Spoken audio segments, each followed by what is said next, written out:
How's everybody? Is everybody doing swimmingly? Are you swimming? Ben, are you swimming? Are you swimming? Good day? Yeah, it's alright.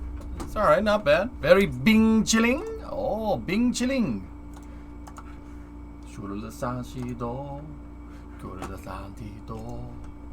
I don't know the words, but it doesn't matter. Alright. We have a Artemis meeting in about 3 hours 15 from right now, so that should be nice. But in the meantime, it's Wings Wednesday. We're going to finish that K29 build today with the synchronizer. We're going to try to get the synchronizer working correctly, so we can fly it correctly and it doesn't just crash, you know. It's pretty good. HLS, that's nice. Yep, HLS update today, guys. So yeah, should be good.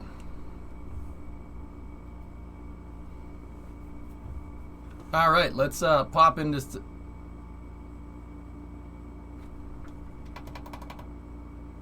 Come on, let's go. There we go. All right. Percussive maintenance.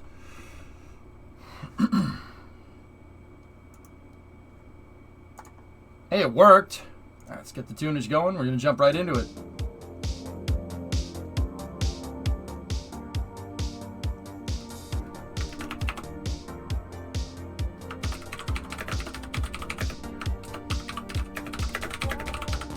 Hang on. I want to find another... Oh. Yeah, okay, cool.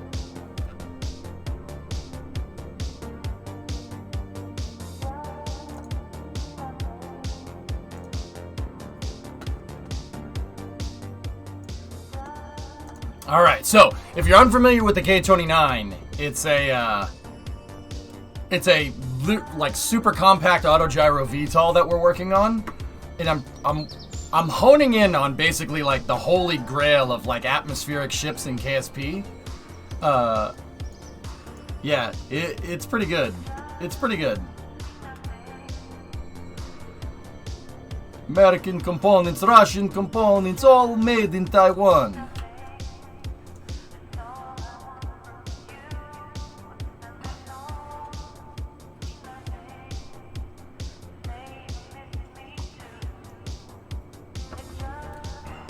Alright, Tweets, what's going on, man?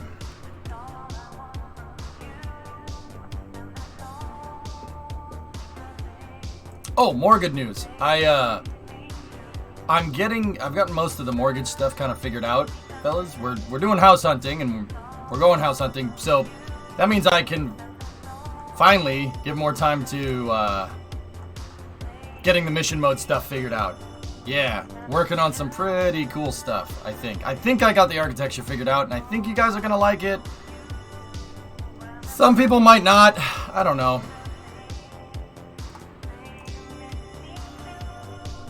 Woo! Where are you hunting? Hunting? Oh, around here, Tessa. Yeah, around here. Brimo's job is, it seems like they're not gonna go remote. They seem insistent on the hybrid model or whatever. So yeah, that, and even if they weren't, dude, I want to be close to my folks, just so I can look after them, or if they can look after me. It's probably a little bit of column A, a little bit of column B. Tessa, the thing is, all right, real quick before we jump in. All right, let me show you. So, dude, it's not gonna be in the city.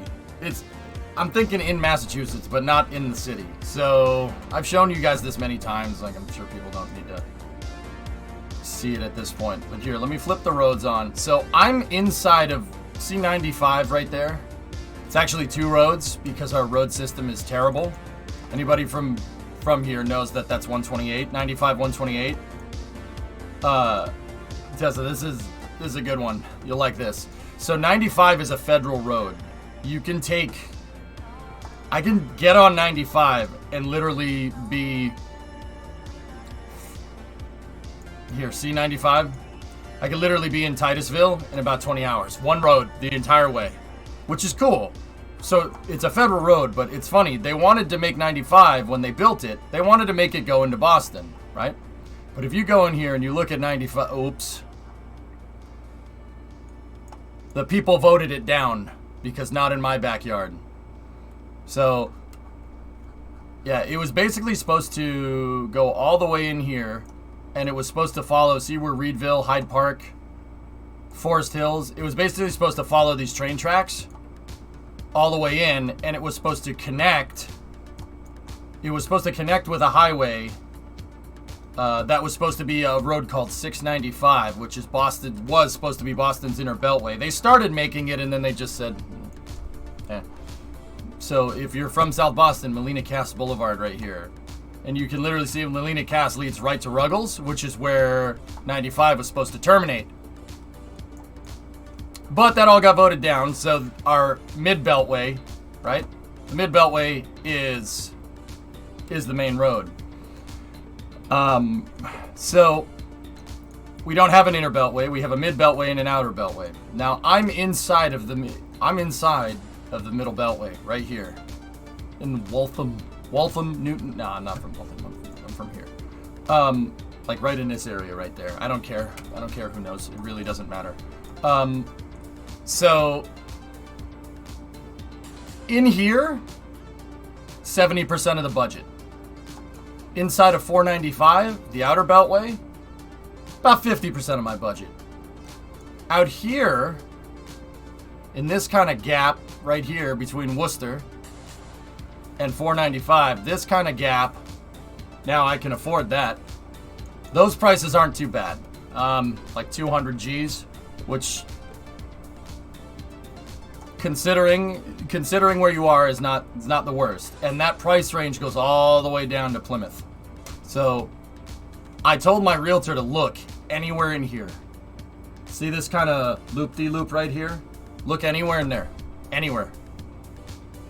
KSP is open and starting. I literally shut it out for 30 seconds and I get people asking what game I'm playing. Yeah, no, I'll be playing it in a second, Happy. Give me one moment. So, yeah. Yeah, inside of here, houses go for about 400 thou. Inside of here, million. Easy. Easily. That's just cost of living, dude. Like, see all these houses in here? Like, and don't get me wrong, my house is in here somewhere, but my family's been here for 3 generations. Since my grandparents came across the ocean and boopy to get rid of fascism. We've been here for a long time. That's the only reason we're here, man. We couldn't live here. We couldn't live here if we tried to move here now. What acreage do you get? If you go out here, Milford, Bellingham, Franklin, Foxborough. Foxborough is where the Patriots play. Easton, Raynham, like Bridgewater, like down in here, outside of the city. I don't know, you can get 2 acres. Yeah, 2-3 acres. It spreads out really a lot once you get out to Grafton and Upton and out here. These are nice places. It's not a bad place to live. Like my sibling lives out here somewhere near Leominster. And yeah, she has a big freaking house and a lot of land, so yeah, Vin, it's not the worst, but yeah, Roblox, it is what it is, dude. But yeah, I mean, I would, like, even, it's cool because that loop kind of extends all the way out to Plymouth, so you get down on the Cape. You guys remember that, you guys know that Boston song? Rock and roll band? Dancing in the streets of Hyannis. Yeah, it's actually not bad out there, so I might end up living down on the Cape. That was the idea, Fanny Pack, yeah. Drift, you live on the Cape? Right on, man. I was down in Hyannis the other day, looking around.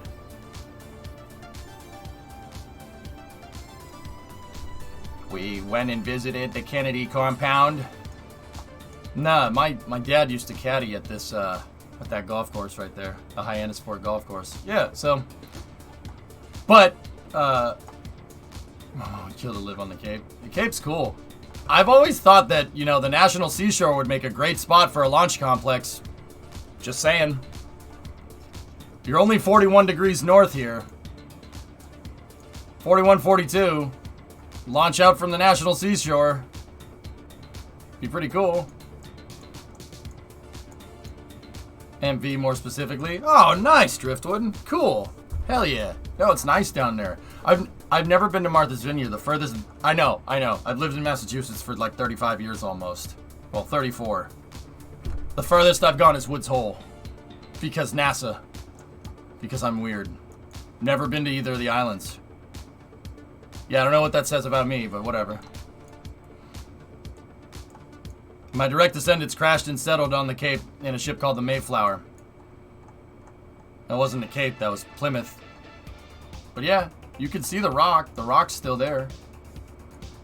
Dude, Plymouth Rock is right there. And then there's the Mayflower too, right there. Just on a side note. We'll get into Kerbal, trust me. And it's funny because once again, I started... Brimo and I went down there one time, and I was picking the historian's brain. I was just like, okay, so why did they do this? Why did they do this? Why did they settle here? Why not go all the way up to the Massachusetts Bay, the Massasoit Bay? And he's like, well, they settled here because there's potable water. There's a brook. That's why they settled here, because they found a freshwater stream. They found potable water. And I'm like, so literally Minecraft in real life. Okay, cool. The guy was like, what? I'm like, oh, never mind. Never mind. Never mind. Born and raised on the vineyard. Never been to Nantucket, so I get it. Yeah. Right on, dude. Yeah, that's cool, man. Yeah, I was down in Hyannisport a couple weeks ago. There's a sweet Italian restaurant in downtown Hyannis called Alberto's. It's really freaking good Italian food. This little hole in the wall place that's in Hyannis, it's so freaking good. Dipstick, I've been in Nantucket for a holiday a couple days ago. Beautiful place. Yeah, these islands are really nice, man. That and Block. Block is cool too. But anyway. Alright, we're trying to make this thing fly. So, this thing, the K-29, it's an autogyro. An autogyro, but it has a prototype synchronizer in it. To synchronize the rotors, synchronize the RPM on the rotors. I'm trying to get that done to eliminate vibrations in this autogyroing design. I'll take the veal. Dread, trust me. If you ever come up here, I'll take you to Alberto's. It's disgustingly good. The food is amazing.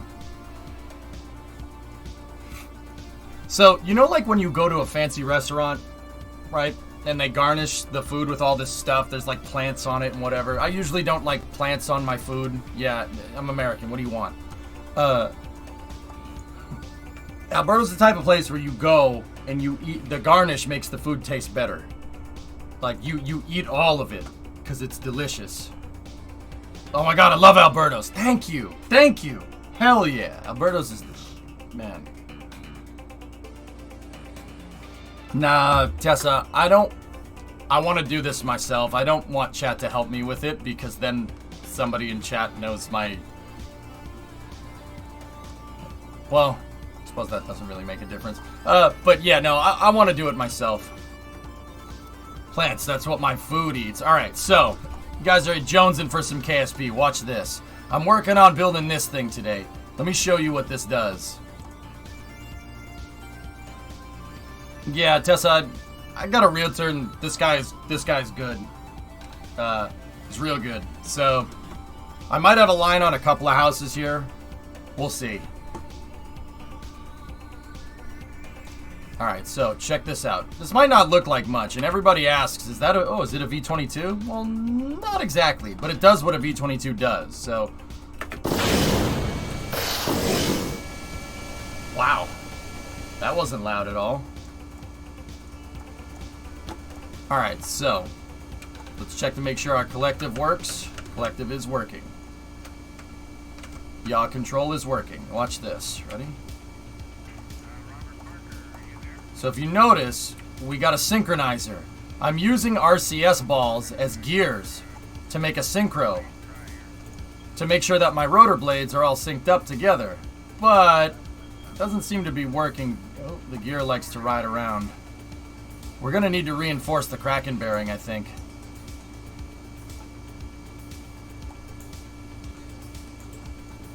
Alright, so here, watch this. Ready? So let's get going forward. Oh, that thing's riding around a lot. Oh, I think the last thing that I did was move the gears around. I changed the gearing position, and now it doesn't work as well. So the idea...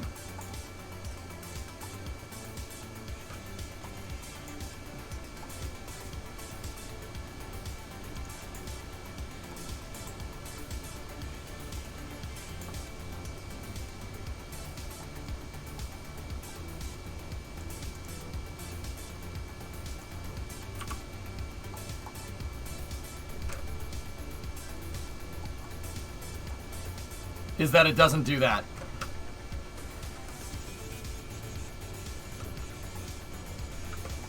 Yeah, see, it's still, we're still having a little bit of a problem with the control systems.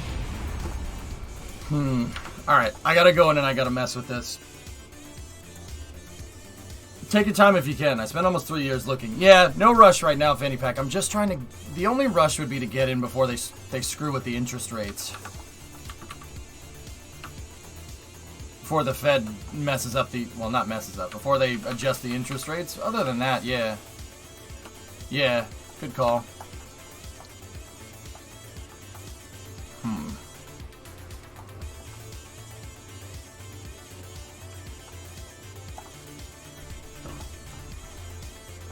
Hey, Kuro.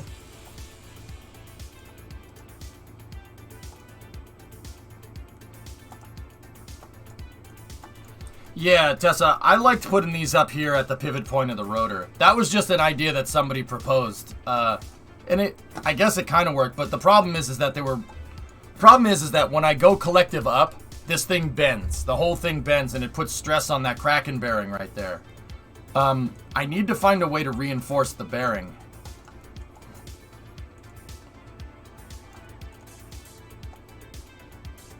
And then there's the super complicated strut mechanism in here that holds this whole thing together to make sure it doesn't break. NASA just announced on a teleconference on Friday after the... Just announced a teleconference on Friday after the FR concludes for the AX-1 mission. Cool. Yeah, Hellfish, it is what it is. I mean... Really don't want to get screwed by interest rates, but... There's really not much I can do about it. Well, yeah, there's not much you can do, right now at least.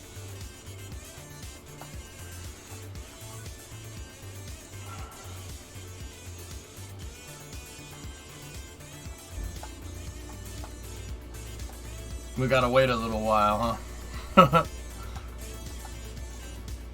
To say the least. How about a hollow shaft instead of an RCS ball? The ball...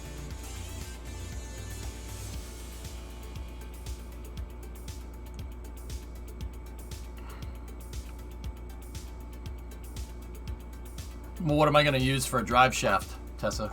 I was thinking just literally add another Kraken bearing in here. Just more Kraken bearing.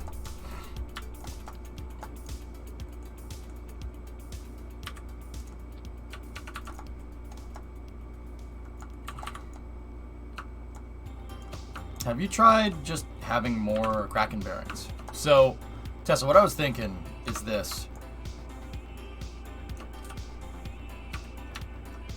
Oh, come here.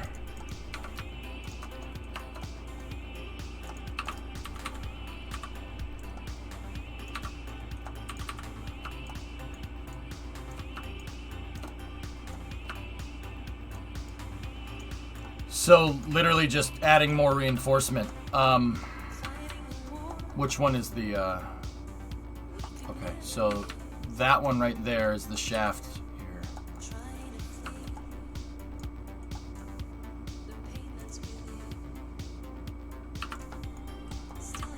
Basically what you're doing now, but inverted. Having the axle go, yeah, okay. So, Tessa, I have rotors. I have captive rotors holding the, I have captive rotors holding the, what's it called?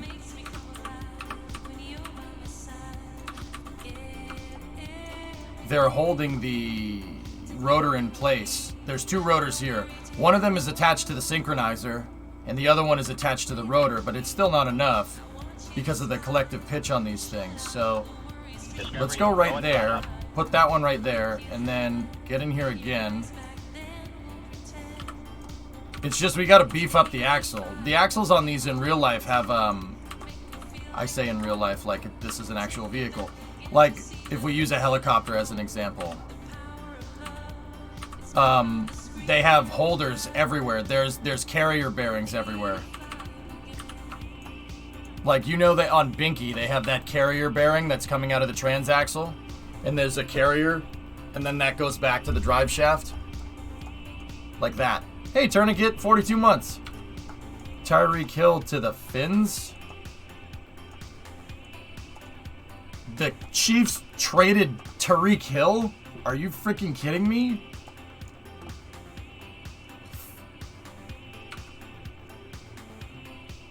Why? What?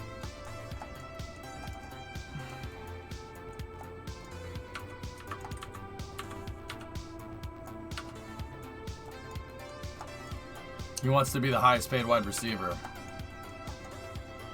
Wait, who did they trade him to? Ismic, hold on. Who did they trade him to?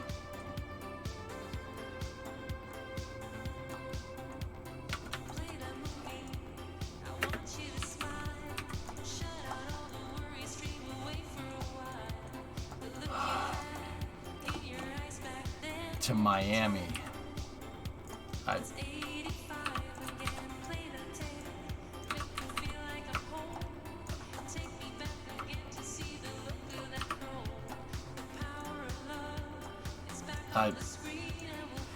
All right. Discovery, go and throttle up. If that's the way it's gonna be, I guess.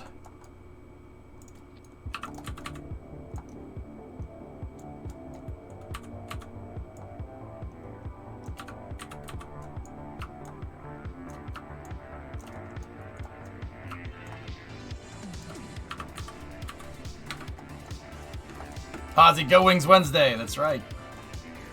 Yeah, man.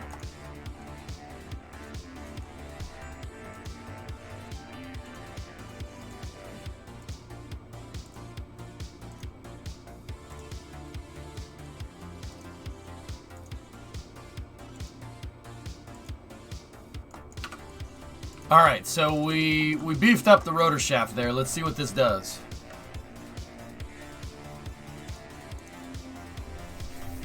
Tessa, I think I know what you mean, but I think this will work just fine. Hey, Chief, what's going on? What are those balls? So they're drive shafts. Yeah, it's a drive shaft, dude. They're drive shaft carrier loops. So, Tuning, you know, like I said, on like Discovery, go and throttle. Take like a Subaru or like okay, here, no, the CRX. Not the CRX, the Civic that you put the CRX drivetrain under. There's a carrier, right? Coming out of the transaxle. You have an intermediate shaft and then a carrier, and then the drive shaft goes down to back to the rear diff, right? That's what these are. So, check it out. This thing, I put a synchro in this. I made a synchronizer out of parts in KSP. Watch this. So, here, let me start up the engines. I'll start them slow so you can see them. See? So I have a rotor in the center here, right? And the rotor is designed to synchronize my blades. My blades will always stay synchronized with this design. You see that? I have RCS balls here acting as a mesh gear, right? And it's pretty cool because the gears have there's no friction. There's no friction in KSP. So, Italian hands for everybody, Dread. So what we made here is they're drive shaft carriers, and because stuff doesn't need to be connected, right? That rotor is just connected to these RCS balls, and the RCS balls are riding inside of these thermometers here, and the thermometers are my housing. That's the carrier bearing. So that makes it so we can do stuff like this, right? And now my rotors, if I stop the thing, they'll always be in perfect sync. That eliminates a lot of vibration problems that are... Uh-oh. That eliminates a lot of vibration problems that happen in KSP when you have two rotors that are desynced from each other like this.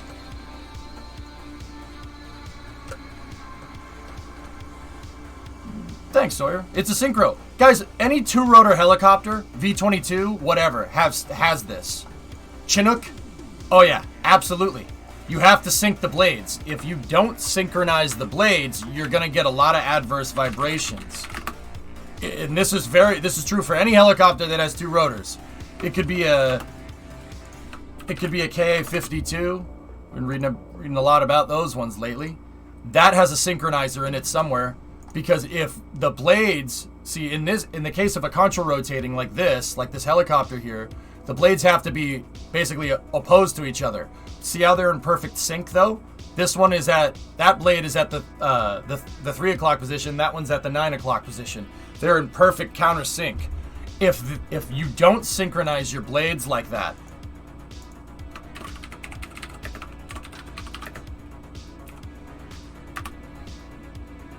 if you don't synchronize the blades, watch what happens.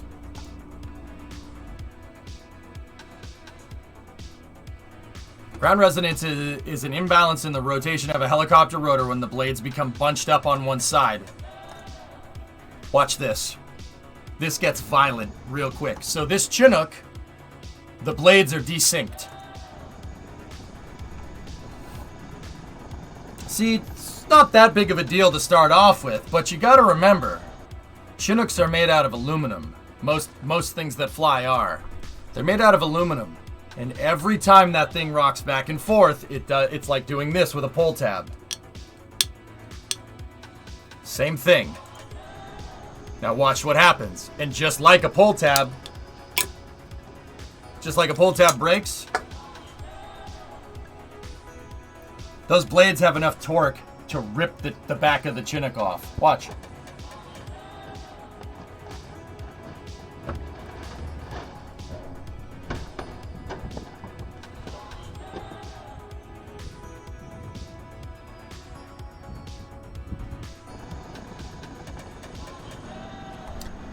Yeah, you don't want your blades to desync.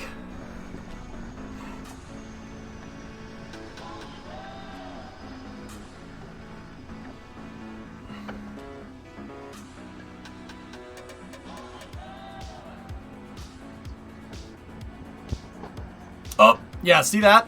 See that smoke right there? That's the smoke. That's the smoke, the magical smoke that comes out when a gearbox fails. Yeah, that's magical freedom smoke. Magical freedom smoke. It's all done with drive shafts on the Chinook. It's all done with drive shafts on every helicopter. Here. See, Junk, you'll understand this because how the Chinook works is not that far off from like an all-wheel drive car. It's really not that different. So check this out.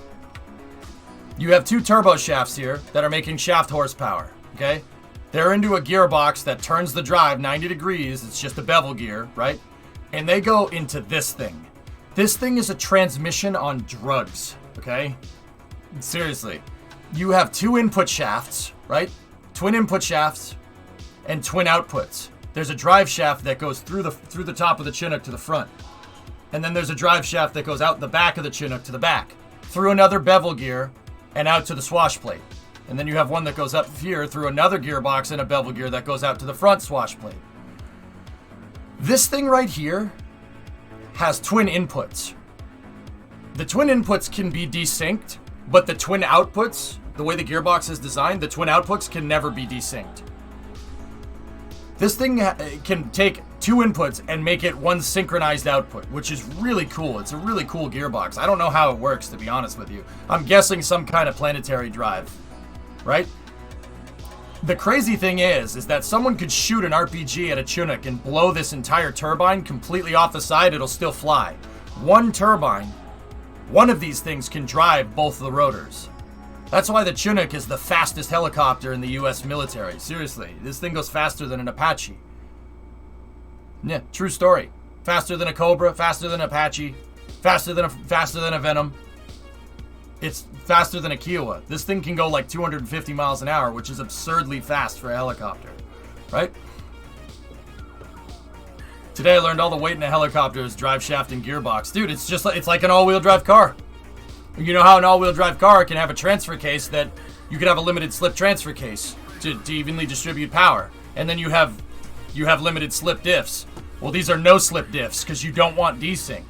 You have to make sure that the front and back is rotating at the same RPM. It's like if you put like 355s on a front diff and 410s on the back, your transfer case is gonna go, why? So what I'm doing is I put the synchronizer in the K29, and now there's a reason for it, okay? There's a reason. You're gonna say, why do you need this in Kerbal? Well, vibrations can break things in KSP too. They'll basically make stuff uncontrollable at high speed. Why I need it in this is because this thing is actually an auto gyro. So if I kind of hold lock like this, right? And we increase the power here.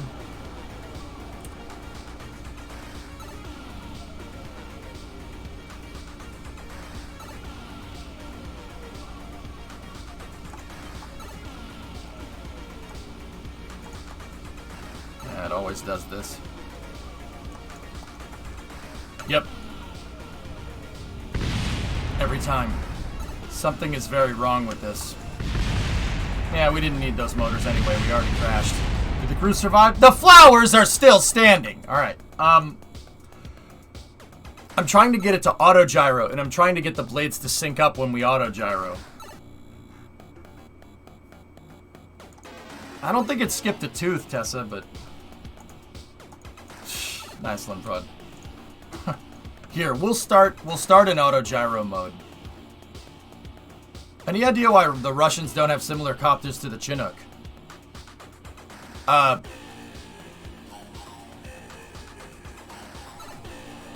mean, they do. The Russians have helicopters that can lift more than a Chinook. Mil-26. The Russians decided to go with a single rotor design for their heavy lift helicopter. The Mil-26 is... I'm trying to find a picture that does it justice. There you go. So that's a Ural right there. So that's a Russian, it's basically a 5-ton truck. Right? So that's a Russian 5-ton. Look at the Mi-26 next to it. No, the Mi-26s are cool. It's a big freaking helicopter. I mean, yeah, there you go. Look at it next to that 206. Look at it next to the Jet Ranger. It's freaking huge, dude. This thing is almost as big as a C-130. Like, when I say it's almost as big, I mean it. It's almost as big. Yeah, Mi-26s are gigantic. That helicopter can lift the most. That is the biggest heavy lift helicopter around. Like, seriously, trucks can drive inside of it and stuff. It's a big helicopter. That would be the Russian equivalent. I mean, look, the Chinook in its synchronizer design is really cool. But it takes some pretty damn good aerospace engineering chops to make an 8-blade rotor system that big. And actually have that whole mechanism stay together. You need some super powerful turbo shafts to be able to spin 8 blades like that. That's really, really impressive. Just saying, it's pretty damn impressive for what it is. I mean, yeah, and Mil-26s are gigantic. They're freaking huge. What about tandem rotor choppers? Yeah, tandem rotor choppers have them. And then there's the KA-25. That has a synchronizer in it. It has a synchro in it. I'm not sure where it is, but it has a synchro in it. See?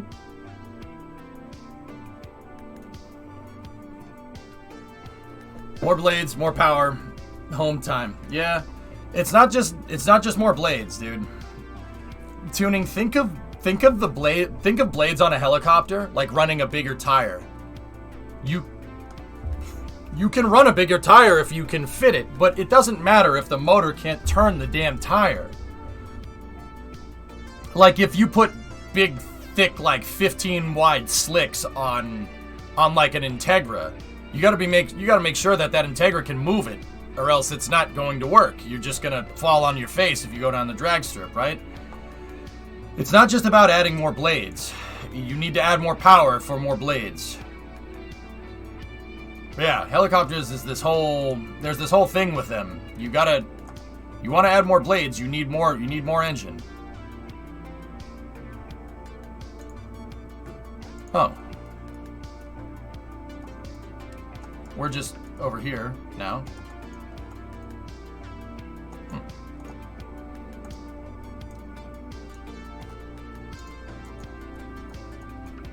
Even if I understand how they work, it's still black magic. Dude, I don't blame you. Okay. So, we're going to...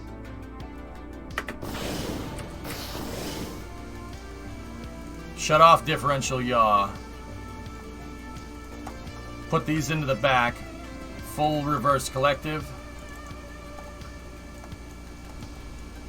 And set our forward thrust to maximum. The blade's already desynced a little bit. This isn't gonna work. I gotta restart. The blade's desynced because I didn't hit the button to turn on the synchronizer. You kind of have to get same vessel collision working correctly in this. But yeah, I mean, the crazy thing is that something like a V22s have a synchronizer in them. Yeah. The V22 can run off one engine. It can spin both blades off of one engine, which is really, really cool.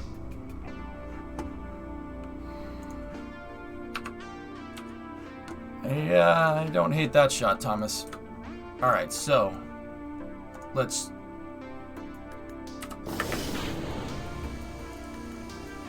lock out differential yaw. Move these into the rearward play position. Full collective down. Make sure the synchronizer is on. Sync is on. Okay, throttle it.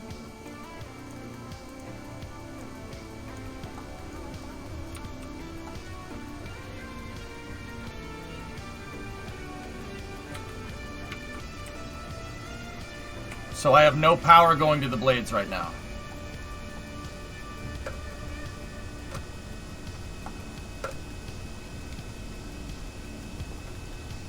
Yep.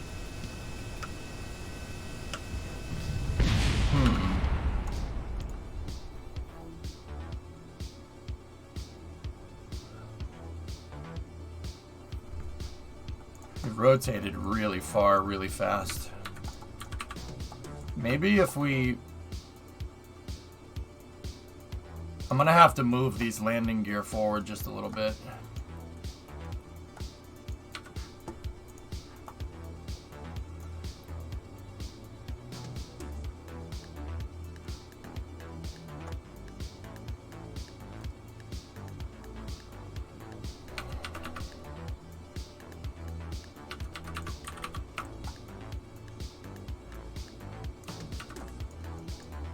Huh.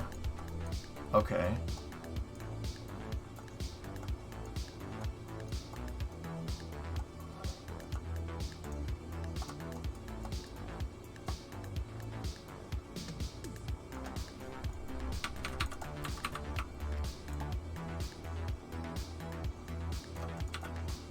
Short wheelbase.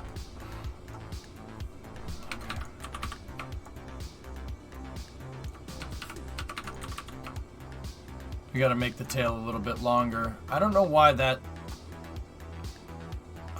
wants my center of lift all the way back there, but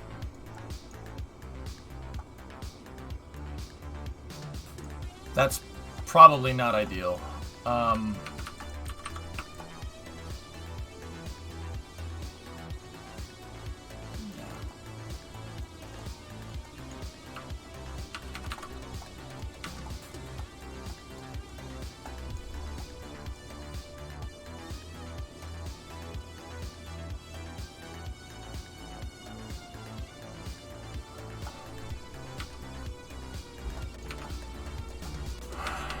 Let me see if I can adjust the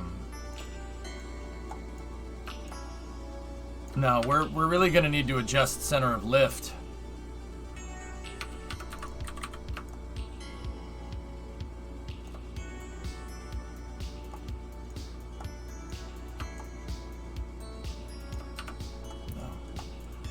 So what happened to the bigger model of this? It works. It does not have a synchronizer on it. But yeah, it works. The K92 works just fine.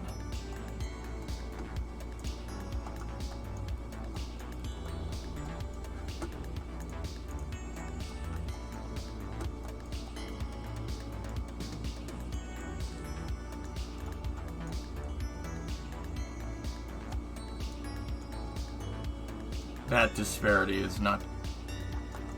Disparity? That's not it. This is not good. That's not the right word, you idiot.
Disparity is correct.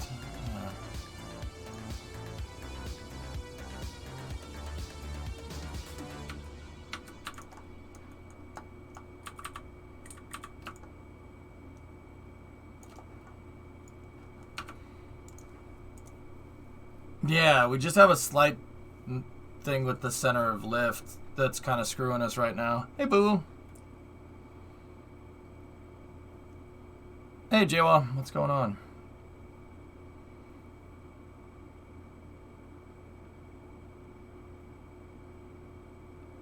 Yeah, Tessa, that's a Band-Aid fix. I don't want to do that. I don't want to just shoehorn a wing onto the front because I can't make a balanced design correctly. You know what I mean? That's lame. That's lame. That's lame. I don't want to do that. I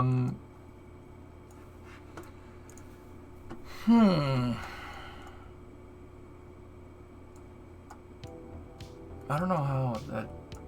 So what is lined up? What's lined up? Our center of mass is actually a little bit forward, and our center of lift is actually a little bit back. So what happens if we just move that forward just a little bit? Discovery, go at throttle up. Move that back. That got him closer. Hey Jim, 49-month resub. Shoehorn a rotor in the front? Rotor? No, I don't want to do that.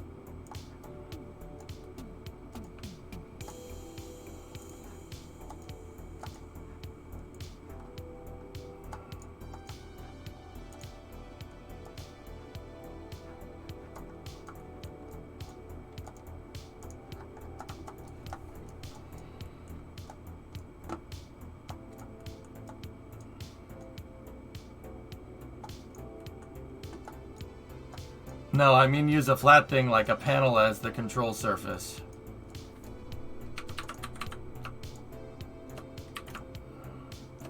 What? The Crew 4 Dragon has been named. It's named Freedom. Nice.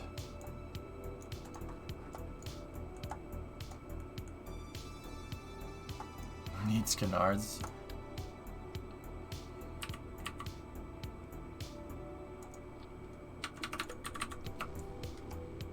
There you go. Now we're aligned. No. That's no good, man.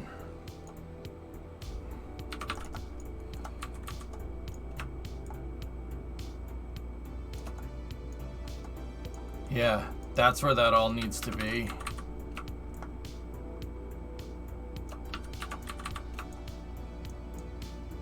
Something else wasn't balanced here.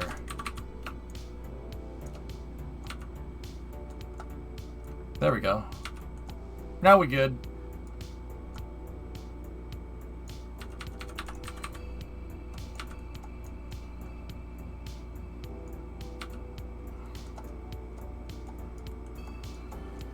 Don't let perfection stand in the way of success. Yeah, I'm not sure how you think crashing into the ground and destroying the entire vehicle is successful, but yeah, you know.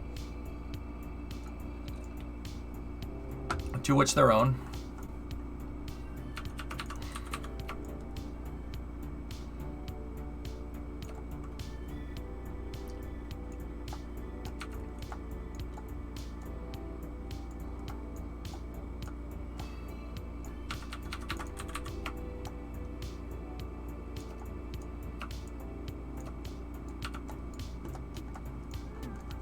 Oh, you meant with the fancy floating canards. Ugh, don't do me like that, Aces. Come on.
Well, we'll try this one. We'll see how it works.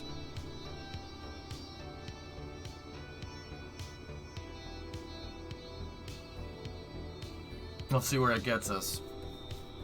Hey, SC. What's going on, man?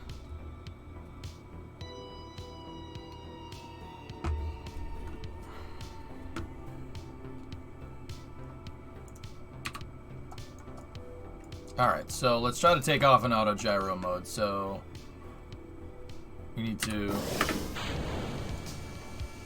shut off differential yaw, downward collective,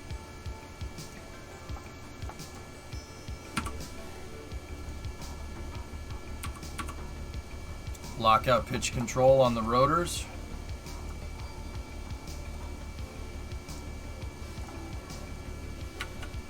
Give the rotors a little bit of spin.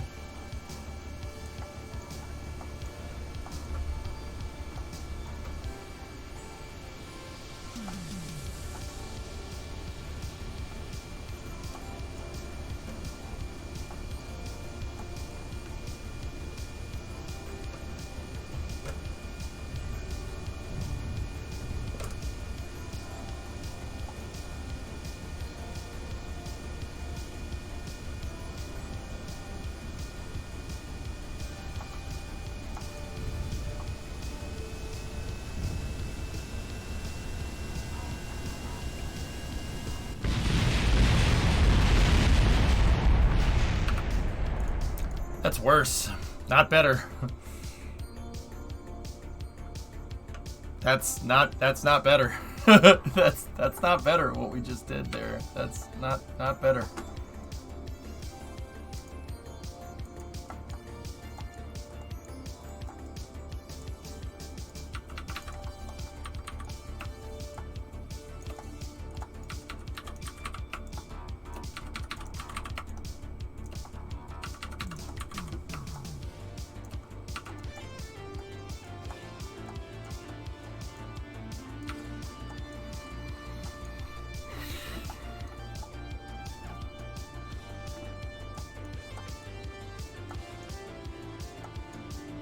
Minor bug, minor bug.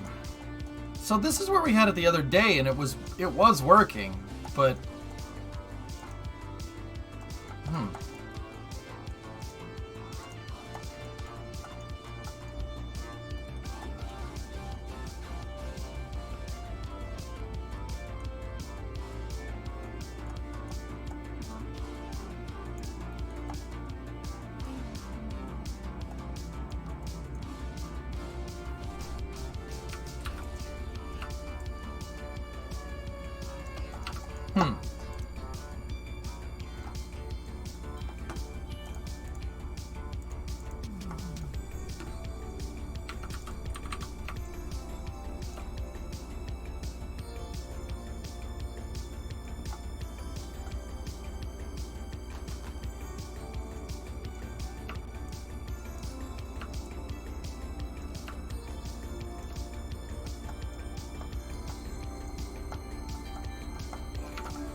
needs a wheelie bar. Does need a wheelie bar.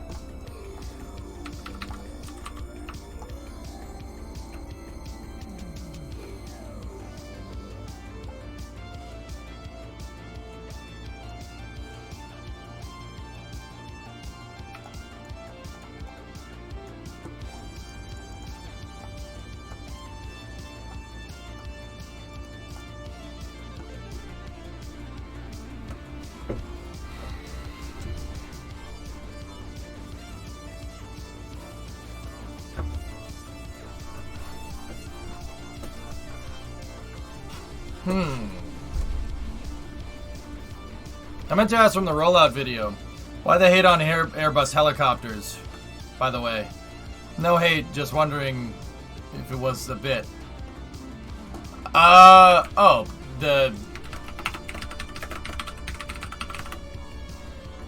what, that thing? Why? Why? I don't understand the need. Why did we spend a lot of money on these when the helicopters that replaced them,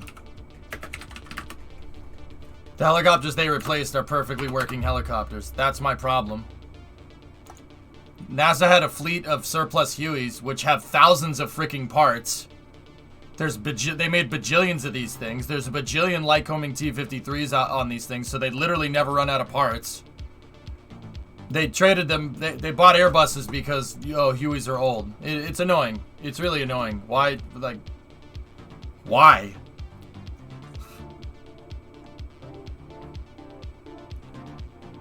Is she pretty though? Psh, it'll never be as cool as a Huey. I'm sorry. This crock of crap will never be as cool as a Huey. I'm sorry. It's just not gonna happen. That's lame.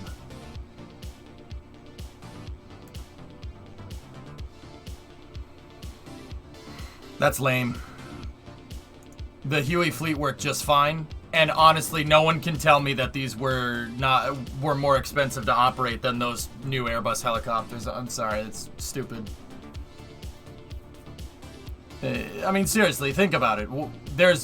They made millions of these things. There's millions of them sitting in the boneyard in Arizona. You're telling me that these things are cheaper to operate than a Huey? I find that very hard to believe. I'm sorry. Like, unless someone can prove otherwise. Ew. Gross. Why? This is stupid. That is it's a perfectly working helicopter. Like, oh, we can't, no, we gotta have this. Okay.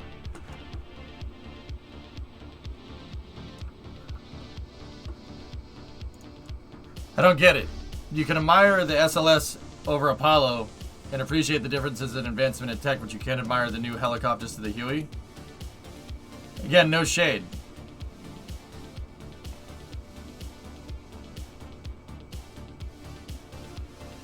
Yeah, sneaky, that's pretty much it.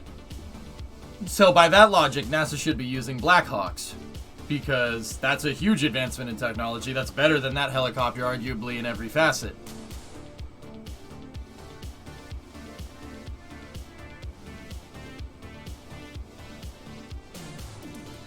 Flight Sim, I don't know if you're from overseas or not. I forget. The point that I'm trying to get at is that nobody can tell me that a helicopter that we bought from overseas is less expensive to operate than a helicopter that's made here that we have a bajillion of. Like, okay, look. Everybody knocks on SLS and everybody knocks on NASA for spending too much money. Well, once again, there's some stuff that you really can't not spend money on, like building SLS, for instance, because it needs the VAB, because it needs a mobile launcher, because it needs the crawler. That stuff expensive. That stuff is expensive. I honestly think that NASA buying new helicopters is a waste of time. That is a waste of time and a waste of money that could be used, that could be put towards the rocket, because those helicopters operate out of KSC, and they operate for the they were operating at KSC, and the Artemis program supports KSC. So SLS funding went to those helicopters. Why? Why did we do that? That makes no sense. That's a waste of $500,000 worth of helicopter.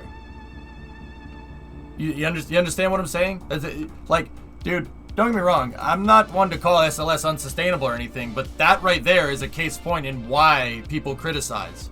Why did you need a new helicopter? Why do you need new helicopters? You telling me you can't... The Huey can't do everything that piece of junk can do? No, the Huey can do everything and more. And it's mil-spec, so there's freaking a bajillion of the things. Like, I just don't understand.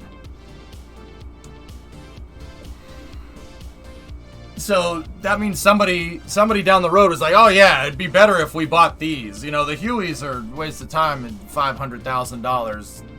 Like, those helicopters aren't cheap. And there's no way you can convince me that a Huey isn't cheaper to operate. There's no way. Yes, but also this picture. Well, that's nice, Switchio. Or airframe life was beyond economical to maintain, so you can't procure a surplus Blackhawk, surplus UH-60, a surplus Huey, surplus 409. Nothing. No, we had to buy Airbuses. Those are expensive helicopters. Like, why? It doesn't make any sense. Like, it's just frivolous freaking spending. And you know me, I'm not one to say NASA's just being stupid with money. Because I understand that this stuff is expensive. But right there is a case study into why. Like, it doesn't need to be that expensive. There's a cost controls place right there. That's...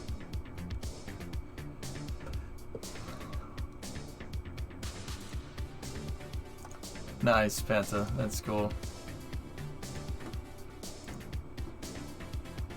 According to this, the H-135, due to having two engines, the Huey has one. It has extended range and it's safer.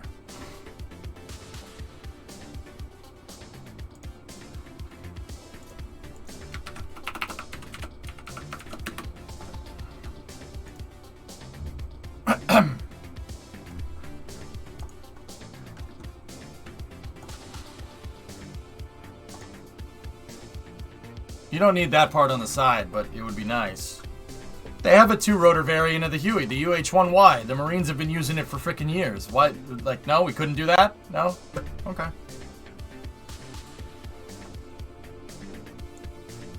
You'd want more processing power for Kerbal JDG, but it's not just about that. I mean, NASA doesn't need the rocket pods. The slick version is fine. I just don't understand why we would do that. They're safer. No, yeah, they're safer helicopters, right? Yeah, they're safer because the Hueys that worked at NASA had a problem at some point ever. You're telling me that they're trying to make the argument that a civilian helicopter is safer than a battle-tested helicopter? No? Okay. Sure. Safer though. All right. Okay. Okay.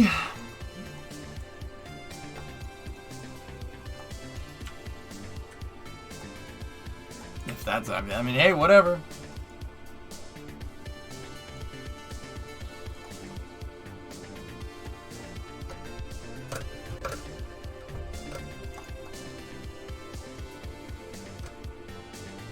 I don't know. It just seems like a waste.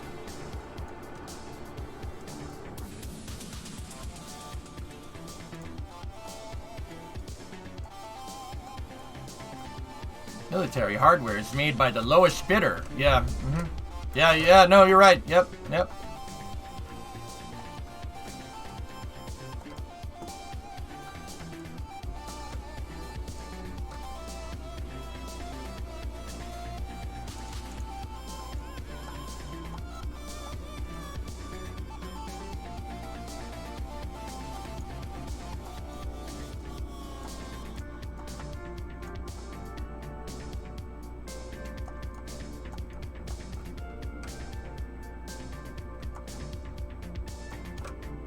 Yeah, no, you guys are right. Yeah, all right. Enjoy your shitty Airbus helicopters, all right?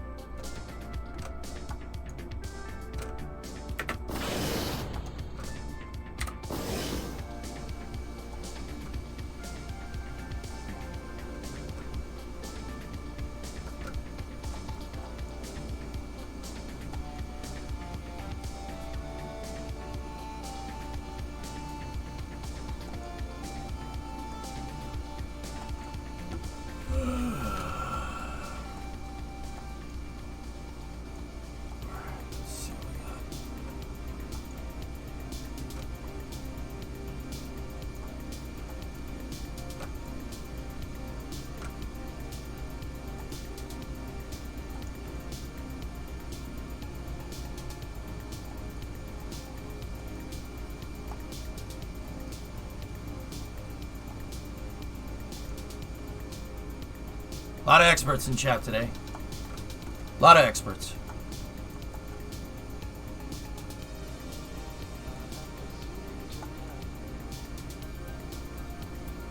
Discovery. Yeah, I know, Goalie. I know. It's fine. It's fine. It's fine. I respectfully disagree with everyone here. Yeah. Actually, no. I disrespectfully disagree. You're absolutely 100% wrong. It's alright. Fine. Someone has to be wrong. I very disrespectfully disagree. That's just not right. It's no, Mikey, no. That is so not right.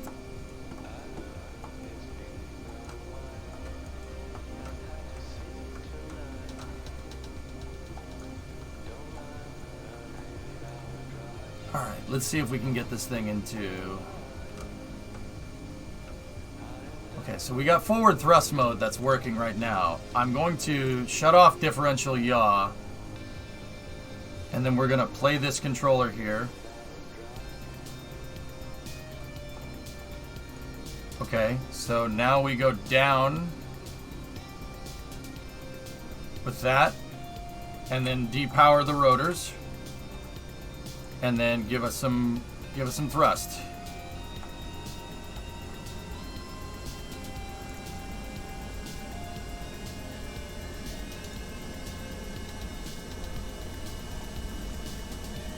Discovery, going Nope. throttle up. Too much thrust.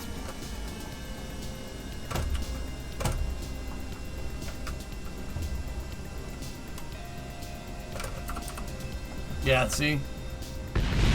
It's very unstable. Something is not lined up correctly.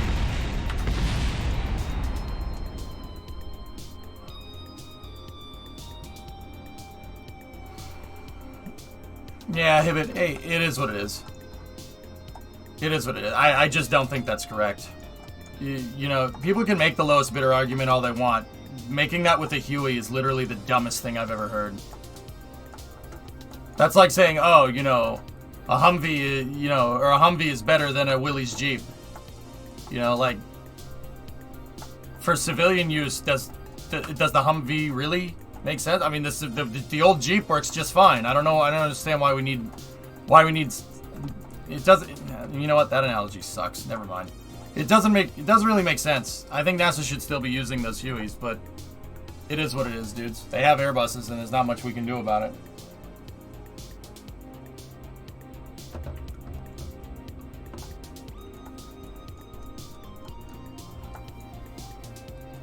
How did they live through that? The crash structure, King. When I rebuilt the K-29, I built a crash structure into it. Basically, the top of this thing is designed to stay really, really solid. Believe it or not, this part is the crumple zone. So the cargo kind of gets squashed a little bit, but I could rebuild I could rebuild it to put reinforcement down there if I wanted to, but I'm really not intending on this thing crashing. You're so close to having a functional air conditioner again.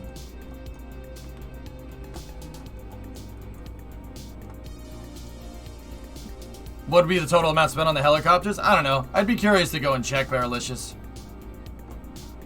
I just don't really think that, like, it's frivolous freaking cost, dude. Like, why are we spending money on new helicopters? Like, the old ones work just fine. You know, it seems like we bought new helicopters just to buy new helicopters. And once again, you know, they're all lowest bidder, military spending. You're telling me a Huey? A Huey. They made millions of those. Millions. Is less expensive?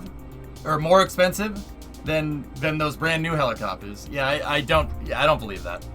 Yeah, that's not how that works. Hueys are employed in mass. It's one of the cheapest helicopters to operate ever because they made a ton of them. And you can say, oh, lowest bidder. Yeah, okay, sure. It's a great helicopter. New helicopter has backup cameras and heated seats. Bingo. I just think I think that's a waste of money, to be honest with you. No offense against Airbus helicopters, but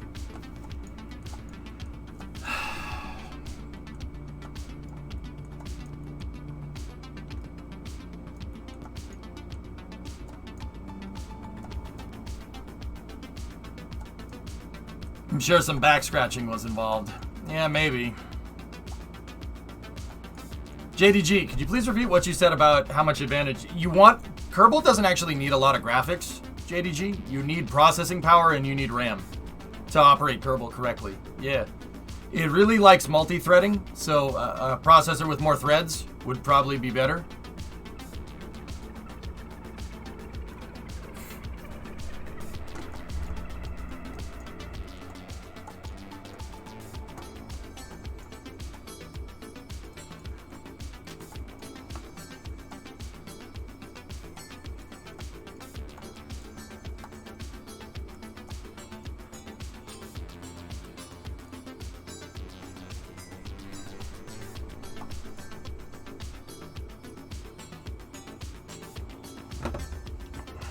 You thinking upgraded? Flight Sim? No. But yeah, I mean, Flight Sim, the helicopter thing isn't really a knock against the helicopters. It's just, it seems like frivolous spending at a time where everybody's criticizing NASA's budget. Why give them another reason? You know? I don't understand. It's just fodder that someone's gonna use as a justification for getting rid of NASA stuff, which is dumb. Like, oh, why do you need these helicopters? Well, the truth is that you don't.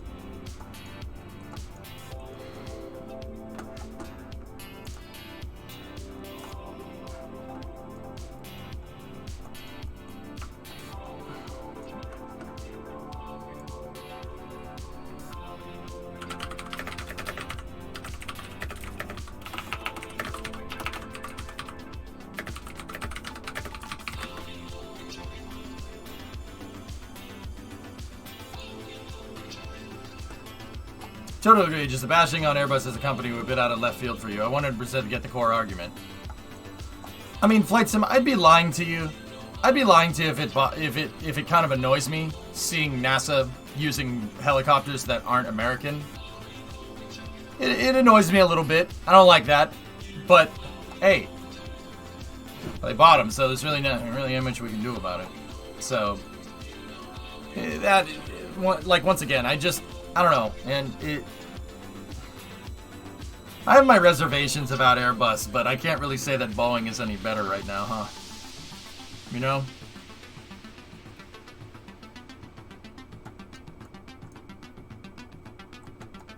Like, I'm sure those helicopters are fine. I'm sure they're great. I'm sure they're good for what they need to do. I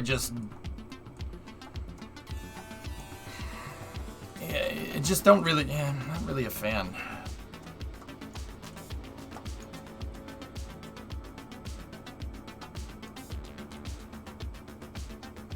They bought them for a program that is 100% American. Yeah, I mean, Flight Sim, there's that argument, you know, oh, it's a program that's American. Oh, my iPhone was designed in Cupertino. Where was it made? I don't want a consolation prize for NASA, you know? We have Boeing shares, right? I think I still have Boeing stock, yeah. All made in Taiwan. Try again. Shenzhen, guys. It's made at Foxconn. Yeah, Gully, I don't know. Meh. I don't understand why we need to...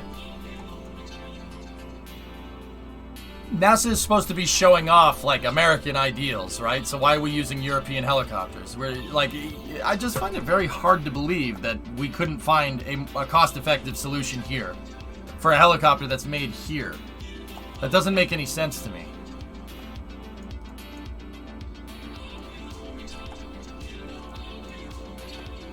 No, I know, Flight Sim. I'm just explaining myself. That's all.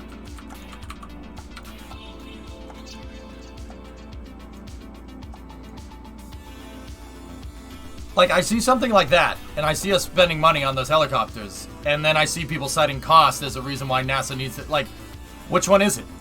It's mixed signals, dude. I don't like that.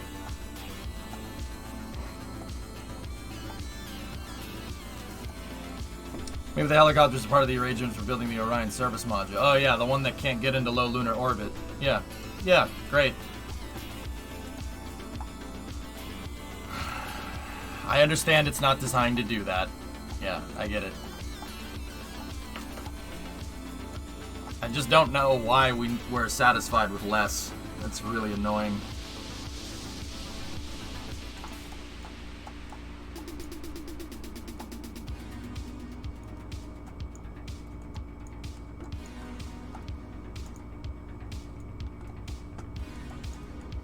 Such an American exceptionalist, actually. Switchio. Yeah.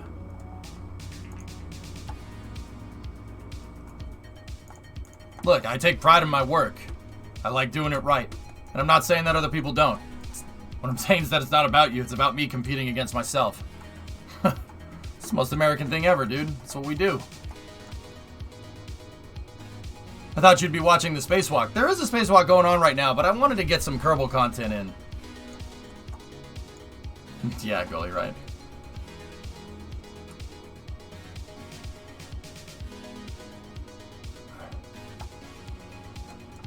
Swishio, how would you feel if you bought a Ferrari and it had a Mercedes engine in it? Or you bought a Lamborghini and it had an Audi engine in it? Oh wait, the Lamborghini already has an Audi engine in it. How do you feel about that?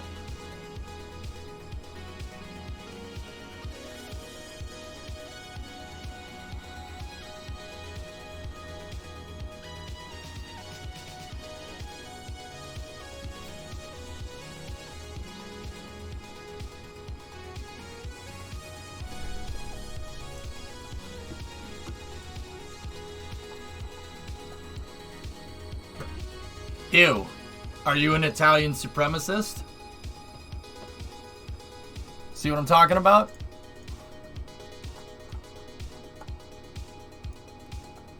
Tessa, that almost happened.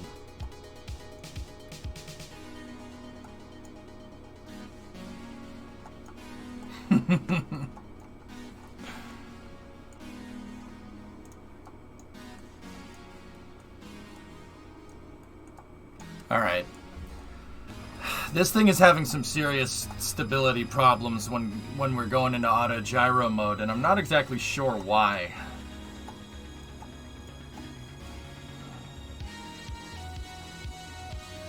Hey Nazlik, I'm alright.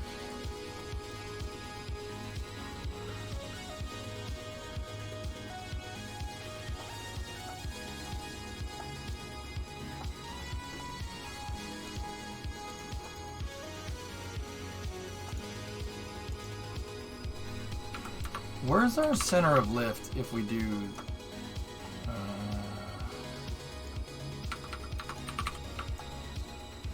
yeah, okay. Yeah, I'm starting to think that that's what we need to do. That's throwing off my judgment right there.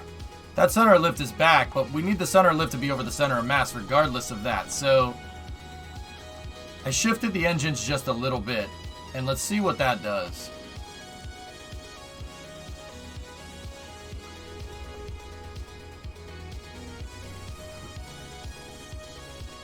Yeah, Shy, I don't know, man. It's just NASA makes a big deal about reusing shuttle parts and stuff, and how it's more cost effective to do that, and then they go and buy Huey, and then they get rid of the Hueys, which is arguably one of the most reliable helicopters of all time. And they buy some new helicopter. Like, shouldn't by that logic, you should have clean sheet designed SLS, and it shouldn't have been a shuttle derived launch vehicle. See what I'm getting at? That's the big one, dude. You know, like I said, I'd be lying to you if it wasn't totally about that. Like I would prefer if NASA used American helicopters as someone that funds NASA.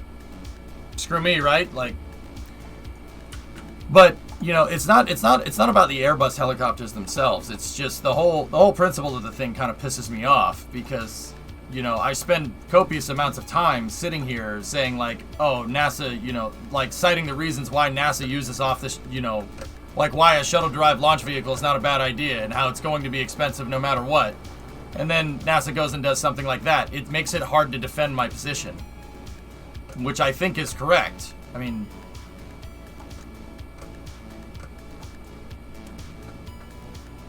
I understand helicopters aren't SLS. Like, I get it. But does the average person understand that? Probably not. All right.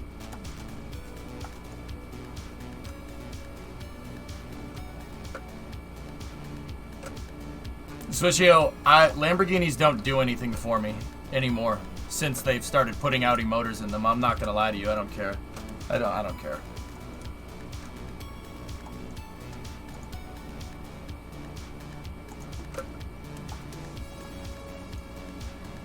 All right. Let's try to do this again. Ready? So shut out the differential yaw controller.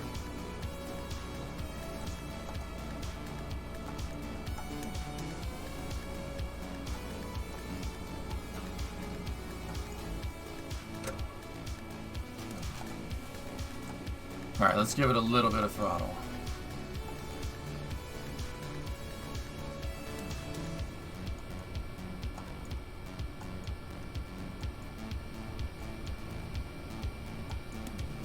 Yeah, not for me, Dread. I really haven't cared since Audi bought Lamborghini. I don't really care. Now, you want to talk about a Countach, Diablo? Now we're talking. Well, the Mura? Now we're talking, you know?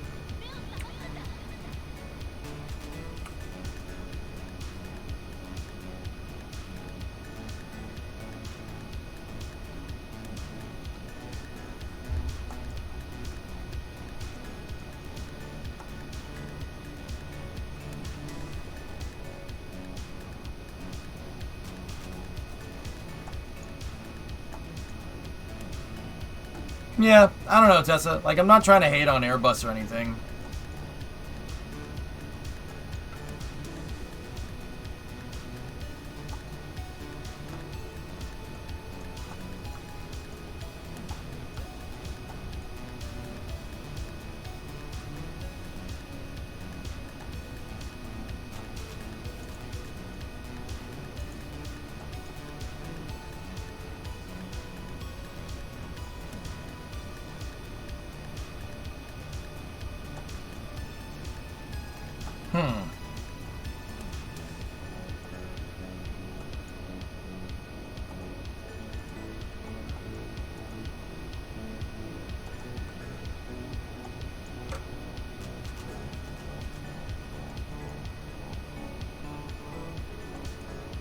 Okay, she's working now.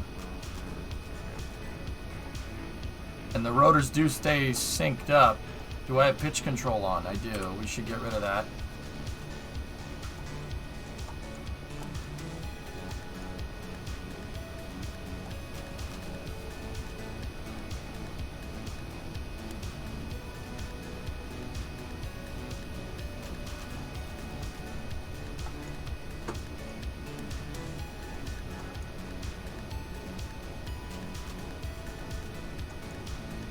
I guess, Crash. I guess NASA saw the same thing because they clearly chose to go with that.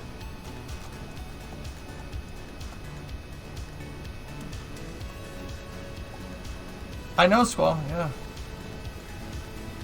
How much further out can they fly over the Huey? I'm not sure, Goalie.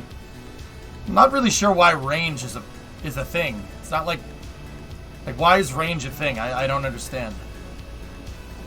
It's not like they're going and picking people up. Also, medevac, those helicopters don't medevac, they're camera helicopters.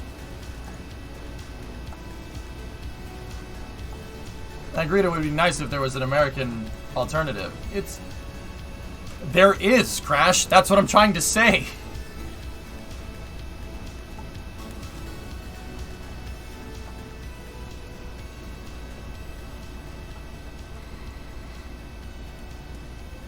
Security during rocket launches, emergency medical service, and qualified personnel transport. Yeah, I got you.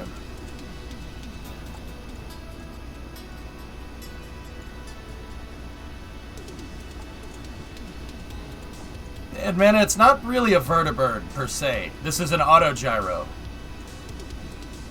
So if you notice, I have really, really, really tiny wings. They're little stubby wings. The reason is because, well, check it out. My rotors aren't powered right now. And they're using auto rotation to act as my wings.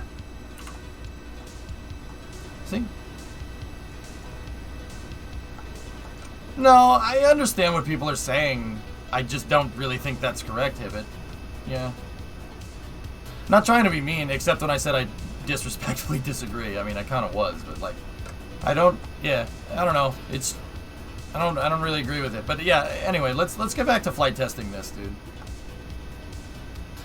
I mean, they could have picked a Black Hawk. Well, yeah.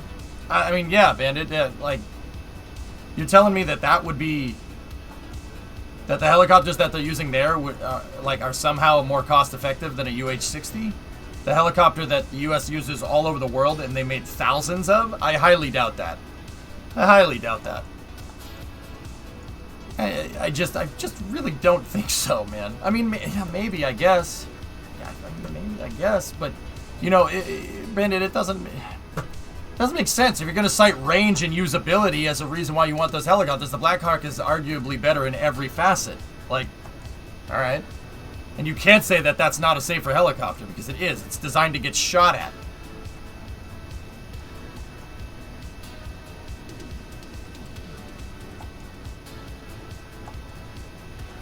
Yeah, man, I'm trying to see if autogyros are a good idea. So, like, I have a bigger version of this dude that's about the size of a C-130, and that one can fly. In Kerbal, it can cruise up at 30,000 feet. Now, I get it, Kerbal isn't a real-life indication of what's going on. This is the mini version of it.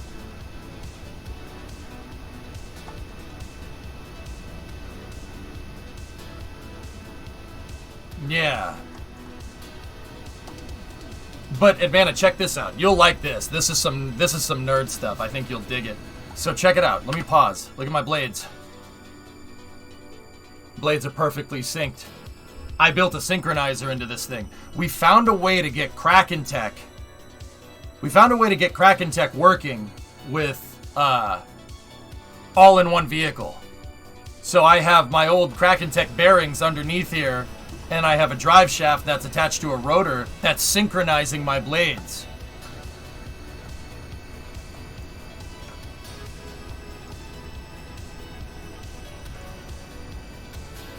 Pretty nuts, huh?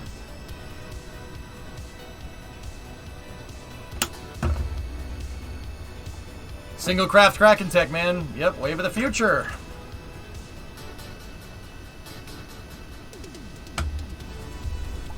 So, like, when I turn, I don't need to worry about vibrations spinning me out of control. Check that out. A C-130 sized autogyro. I'll show you the bigger version, yeah. So, check this out. We should...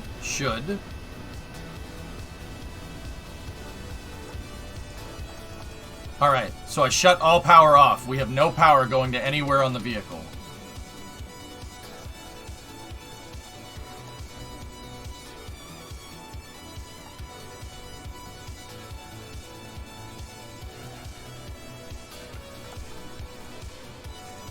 As long as I can keep the nose of this thing up. Let me increase authority limiter. 30 is too much.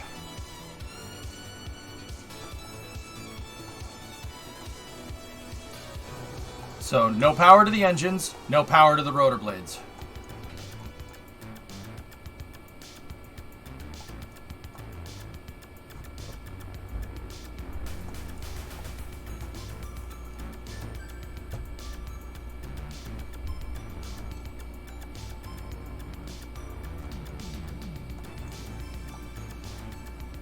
Gravity is forcing the vehicle down, and the rotor blades... Forcing the vehicle down makes the rotor blades spin more. We're auto-rotating.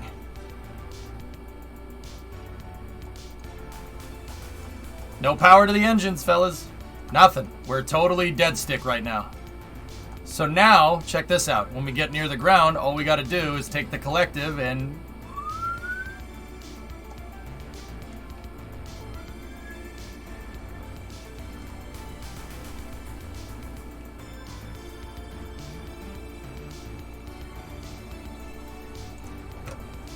You know what? I'll take it. That's fine. This is fine. Not bad considering that was no power. Yeah, I figured out, you know, I always said that auto-gyroing, Kerbal doesn't necessarily understand auto-gyro, but it's close. No, it turns out EJ doesn't understand auto-gyro. Kerbal will absolutely do it. Yeah, oh yeah. It'll absolutely do it.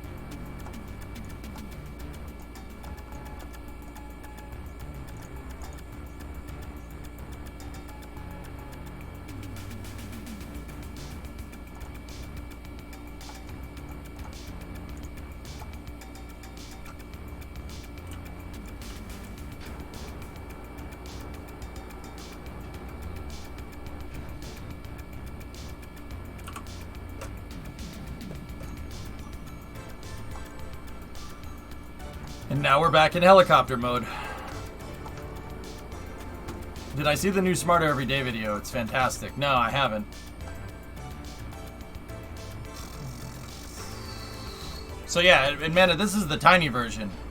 It seems like I just gotta get my the flight mode sequencer figured out pretty well. Or a little bit better, but other than that, yeah. So the crazier part about this is, like, check this out. If I remove this from sim, dudes, and I shut that motor off, and we increase this motor, look. We're running off one engine right now. Oh, the synchronizer broke. Oh, the synchronizer broke! It did not like that. Oh, dude. Oh, man, the synchronizer took a dump. It worked for a second. It worked for a second. That was the first time I've ever tested it. Are you still tilting the rotors for yaw? Yep. Did you see the blades desynced and the thing was just like, nah, never mind. That's what happens when you get rotor desync in the air. The thing is just like, no.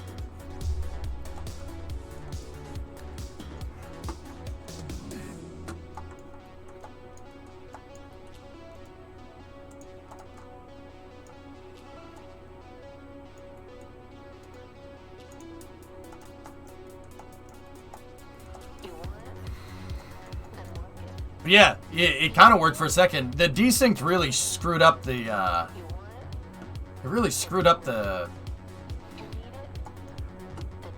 It broke the synchronizer, like, real quick, which is strange.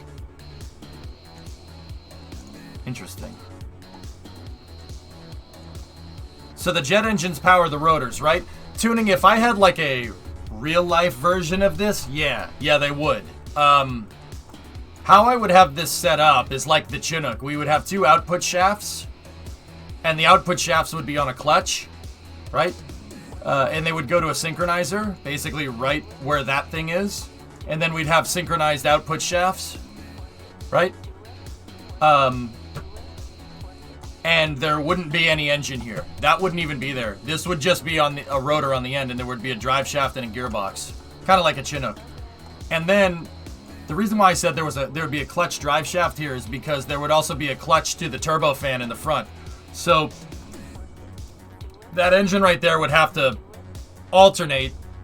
It would alternate between a bypass turbofan when you're in auto gyro mode, and then you would disengage the clutch on the bypass ducted fan and engage the clutches to the rotors to get it to act like a helicopter. Yeah, that would be the idea. In the real life version of this, these engines would be powering everything. You wouldn't have a second set of engines here. I finished them yesterday, Edmana. We're all good. He's making a 3-part tour of the Kodak factory. Oh. Cool.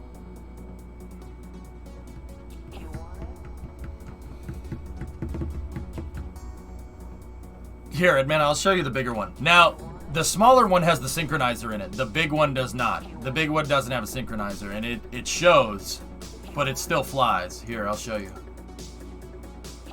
This is its bigger brother, the K92.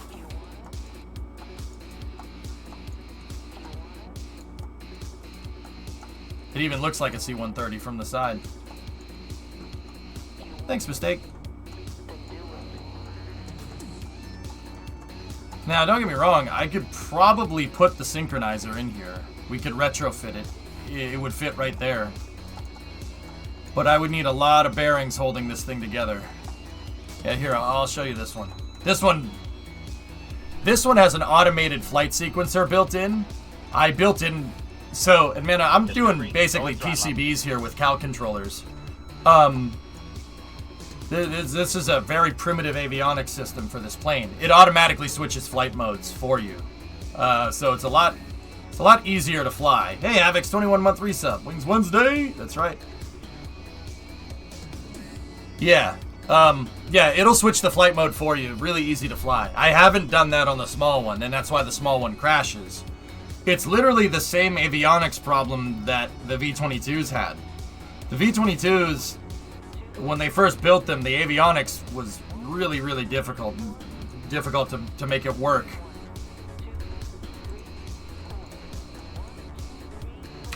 All right, ready?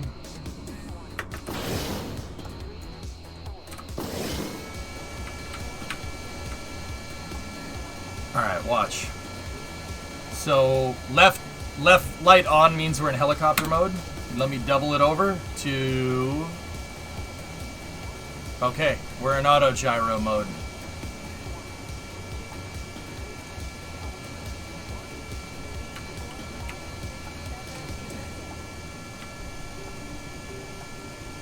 Increasing the throttle. Full downward pitch on our collective.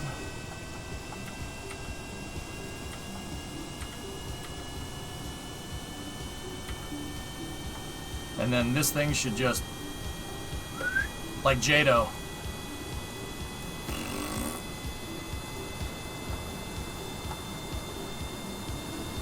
Once again, no power to the rotors. No power there.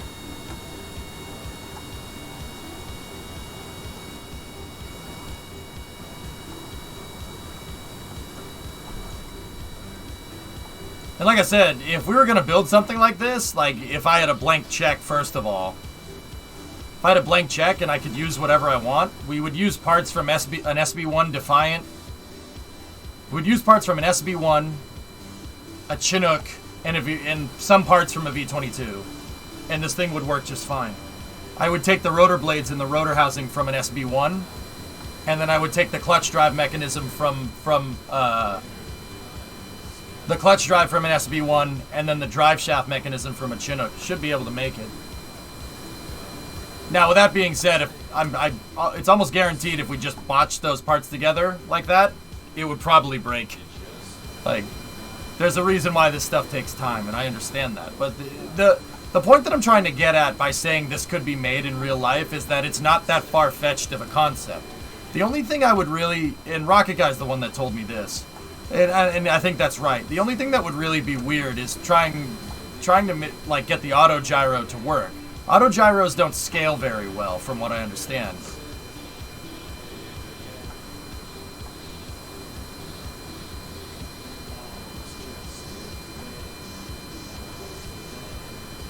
Is there an advantage or disadvantage to an auto gyro over a fixed wing? Well, with an auto gyro, right now, my blades are the fixed wing. So if you had a clutch drive mechanism and you could provide power to the blades, the advantage is that, well, you can fly around like an airplane, right? It flies great like an airplane, but note the differential RPM right here. See how the inside blade is spinning faster than the outside? When we turn, that's why the synchronizer is needed, but it's not that big of a deal. Now watch, here, I'll show you. If I take the blades, right, and we shut down throttle here, and then we switch our flight mode, wait for it. Okay. And then we power the blades here.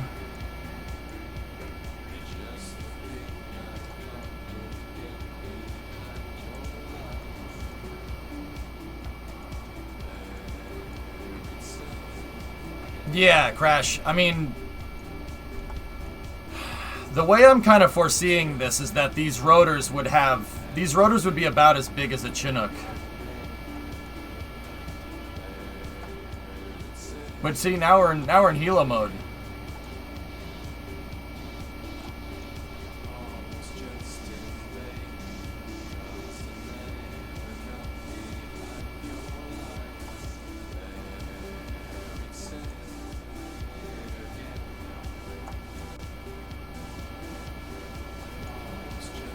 Instead of scaling an auto gyro, why not just add more? Well, the idea, Switchio, is that, well, it's more complicated, right? Like,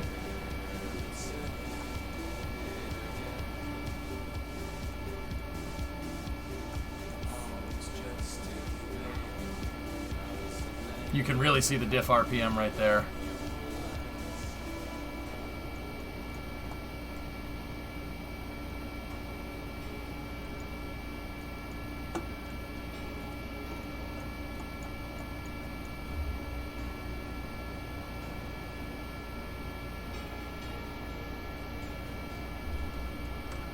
See? Like I said, this thing's about the same size as a C-130 in real life. It's not a small plane. I wonder if you can make a quad rotor auto gyro. I could. Why? And man, this is the money right here, dude. This thing's perfect. I mean, look, it's stable as all hell.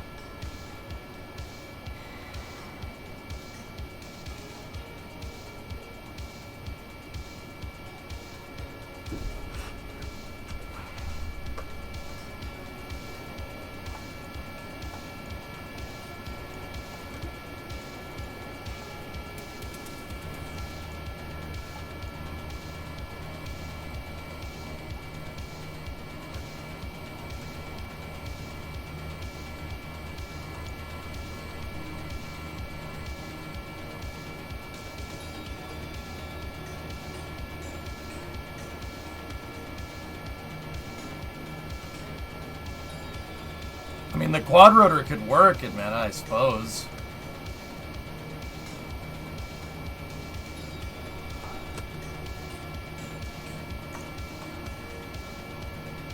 Well, it didn't like that. Front gear Kraken struck off the top.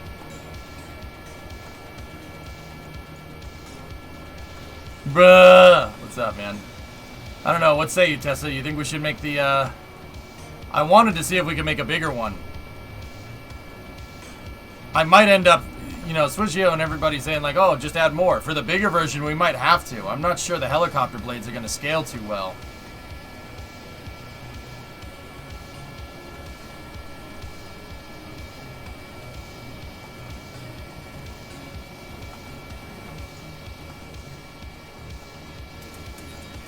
Here. I'll try to take off of this thing again.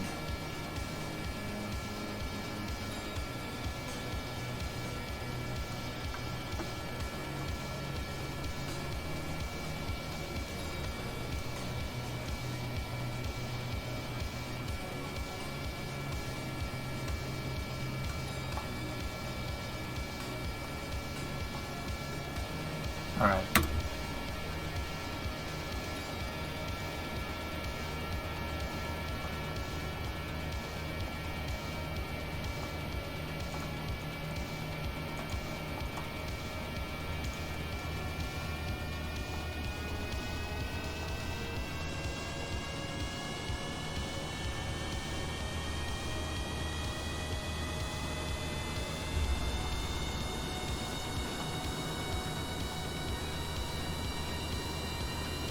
Oh, frick, don't do that to me. Come on, flip over. Not good. Oh, we stalled it. It was close. Close. Almost got it. It was close. Crew survived, though. Except for anything that was in the cargo bay. It almost did it, dude. If I'd just given it a little more pepper, it would have been fine. But yeah, that's the big one and the small one. Or the medium one, I suppose.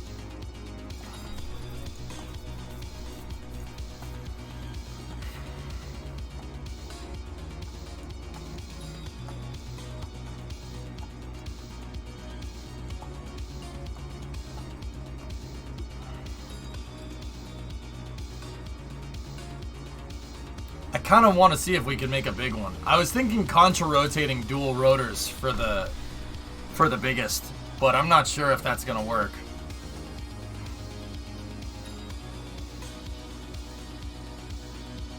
You want to see the big one, Sean?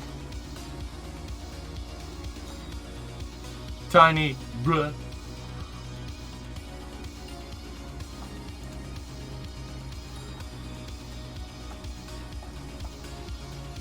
Instead of rotors, what about jet engines on gimbals? I built a plane like that a little while back. Tuning. The thing about jet engines is that... So, jets need to spool, dude. So making a VTOL jet is tough. It's tough. It's tougher than you might think. Oh. Give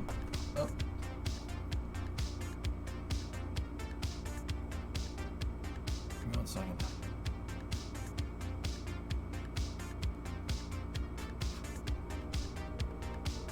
Sorry. My mom's texting me.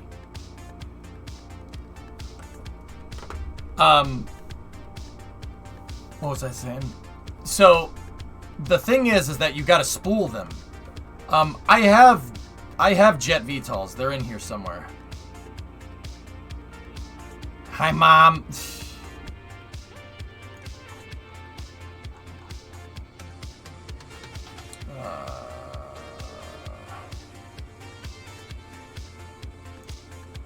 Here we go.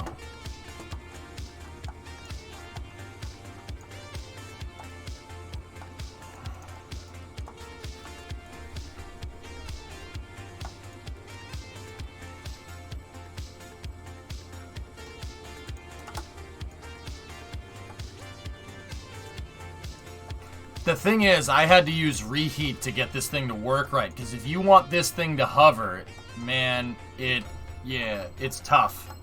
You gotta make sure, like, if you throttle down a little bit, you despool the turbine, and the thing drops like a brick. You have to be very careful with that throttle. And that's the thing with, like, a Harrier. That's why Harriers are difficult to land. Because, well, you have to do that.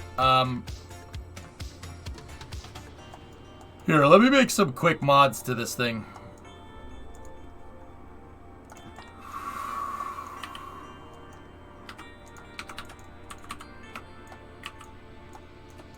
I'm just gonna do a couple of quick modifications to get the thing to work a little bit better.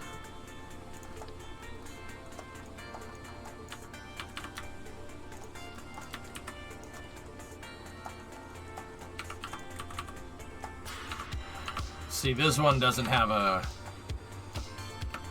the drive shaft working right.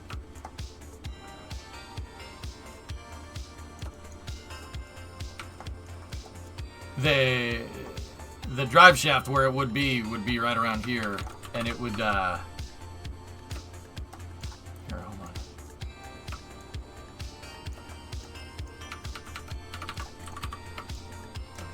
Here, so same vessel collision that, same vessel collision that, same vessel collision that.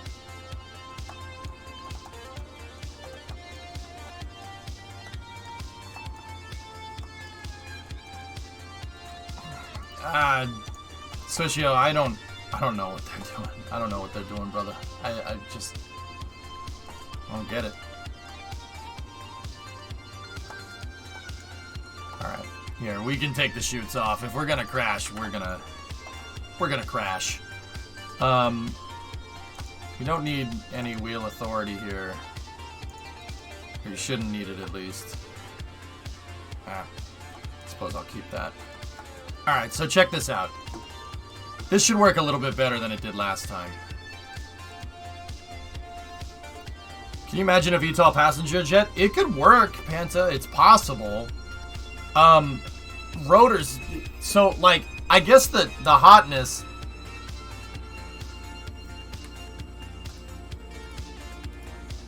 I don't know. I think it's funny. Especially, I don't know, dude.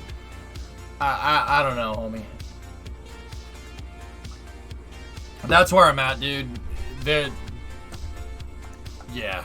I have no idea what's going on, brother. Anyway, what was I saying? A jet passenger, you could do it. It would be just really complicated.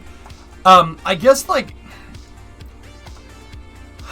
what you would need is a ducted turbofan with variable pitch to really do that right. That's it. That's what you'd need. Swish, I don't feel like starting that conversation though, dude. Please bear with me. Don't be a doo-doo face about it, okay?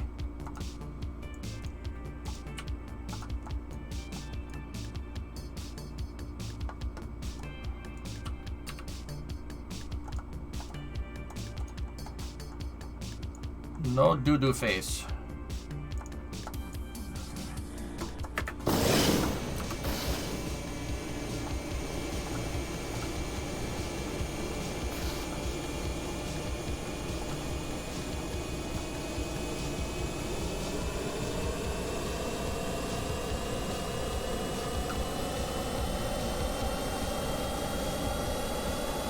See, it takes time to spool.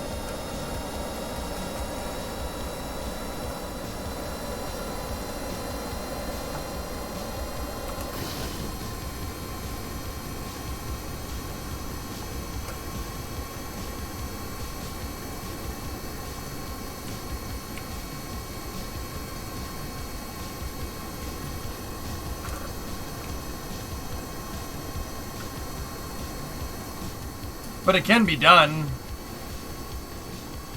This thing is just really difficult to control in VTOL mode, that's all.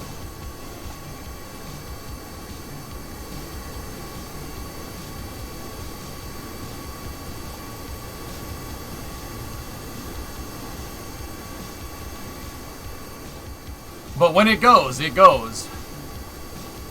Hey Roro, what's up, man? Yeah, everything's fine. Everything's good on my end. How about you? I mean, it's not boring. That's what I keep saying. Like I said, what makes helicopters so stable is the fact that they can change the pitch on the blades. Like the rotor blade has pitch. That's what makes helicopters really that's what makes it really easy for helicopters to hover. And what we would need is like a variable pitch turbofan or something.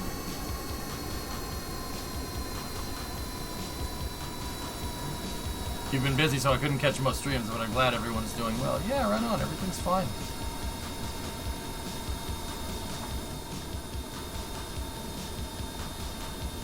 It's at your mom's house. 95. Got him.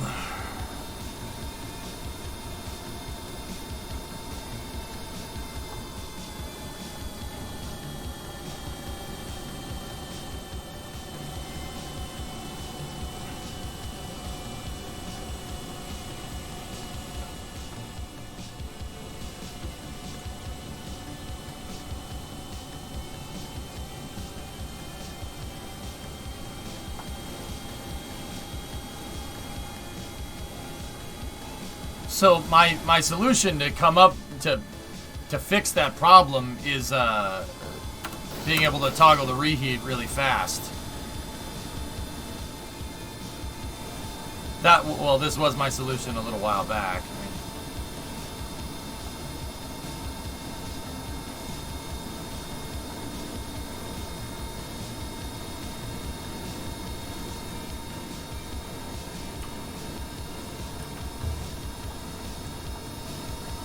But even then, doing a precise landing with this thing is really tough.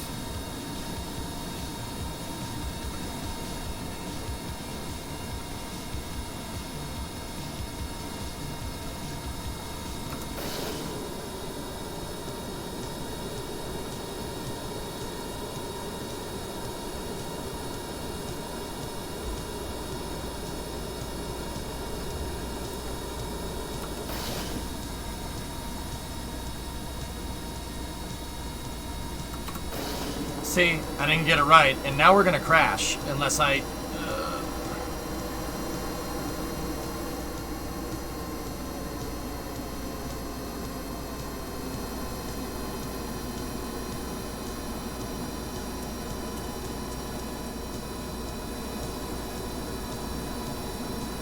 I suppose I could give this another shot.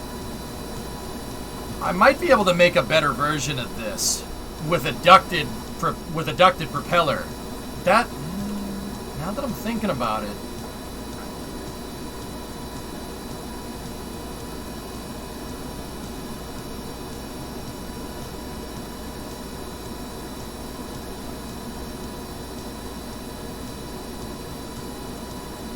Tessa, you here?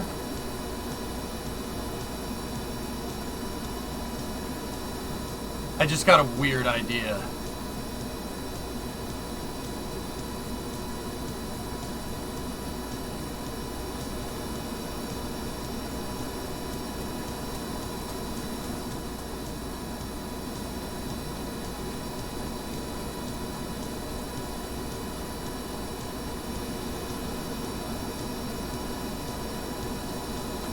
Do I have an SAS attached to the back? Yeah.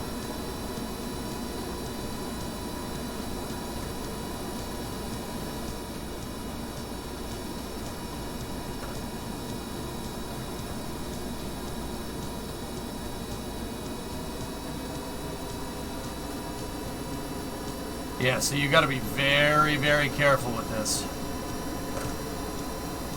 Throttle it down just a little bit. I mean, I'm not going to sit here and tell you that this thing doesn't look awesome, though. It's pretty cool.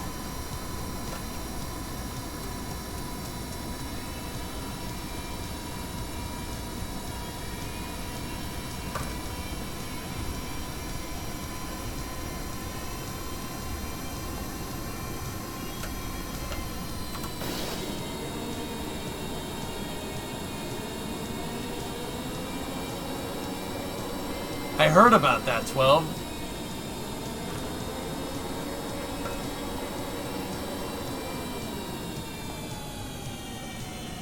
And now you realize why Harriers are so hard to land, and Harriers do that a lot. It's tough to land the thing. There's a reason why Harriers have a gear, like gear front and back, left and right, because when it lands, it likes to bounce around like that. I can't believe that. Yeah, no, Ismik was telling me about it earlier.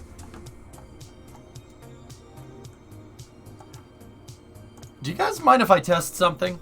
I got an interesting idea, and it might work? Maybe? Gonna test, maybe? Maybe crash some planes? When I made my F-35, I had to use a cow controller to make the ducted blades in the middle of the craft to spool up like the jet engine. Yeah! Yeah! Yeah! So, okay, I'm going to use the A-fairing SEP test file. We use this to test out the collidable thermo bearings. Actually, maybe I should just find another testing file. Yeah, 95. I think I just figured out a way to not have to do that. Yeah. Yeah, I think I just figured out a way to not have to do that. Bear with me. Let's just find I mean, I have so many freaking craft files here. Let's just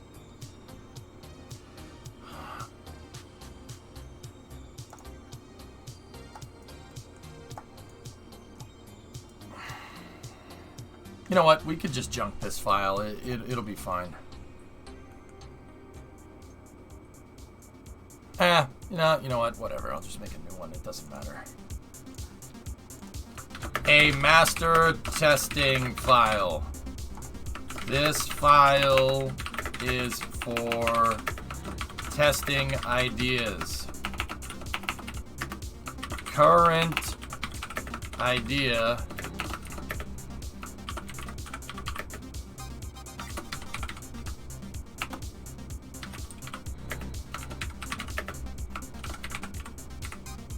ducted variable pitch turbofan updated.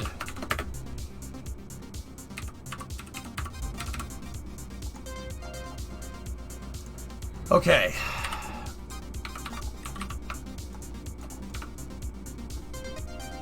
All right, so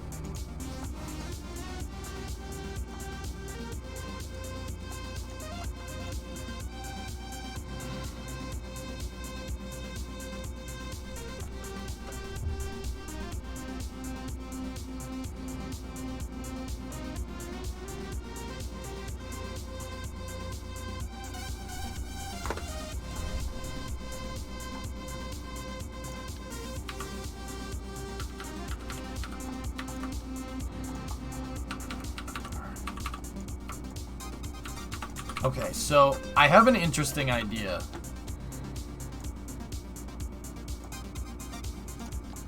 So here we have a good old Goliath turbofan, right?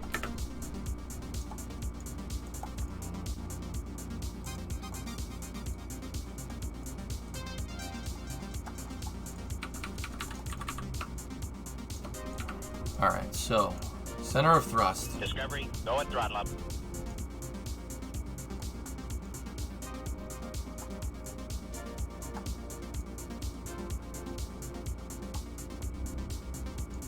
Hey, Argablue.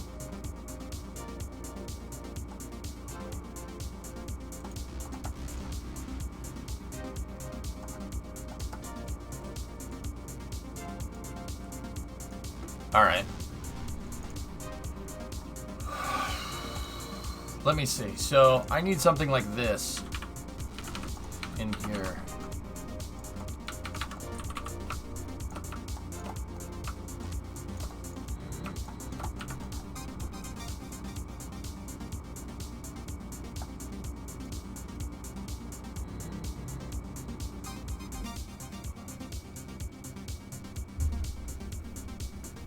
And then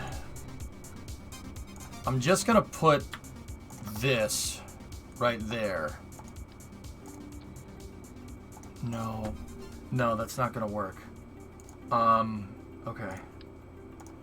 You know what? Just for testing purposes, don't use the nose cone. Let's just use this. So,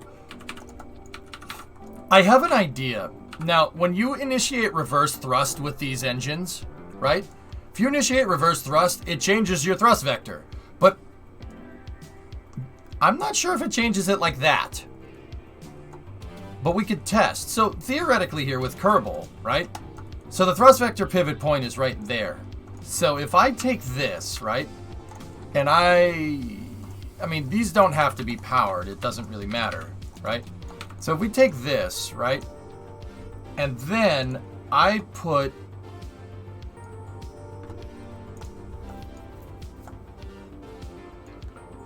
I can make a bypass.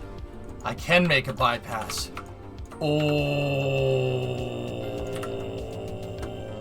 The high bypass thrust reverse radial out mostly. Okay, Gil. No problem. No problem. No problem. All right. Okay. I'm going to need a synchronizer between two rotors here. These rotors do not need to be powered. They should be able to be powered off the thrust. So just get rid of that. And then go over here like this, and then get rid of this, and then give me an arrow component here. I need the big duct, right? And then put that at the center of the duct. All right, now give me this, right? And then give me the propeller blades.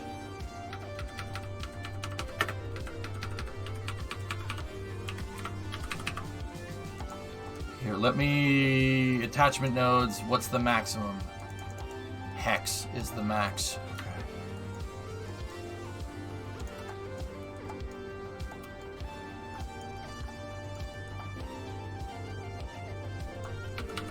Do the hexes fit in the duct?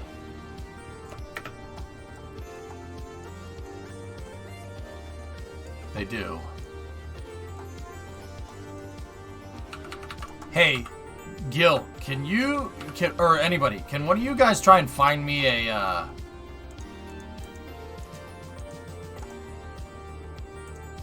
can one of you guys try and find me a picture of the thrust vectoring of that?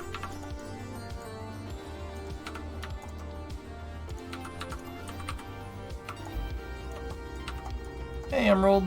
How are you? Okay.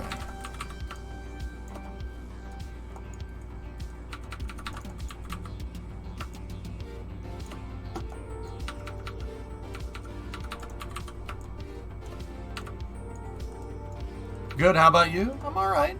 I'm alright. Can't complain. Nobody listens anyway. So, don't even bother. No, it's too big.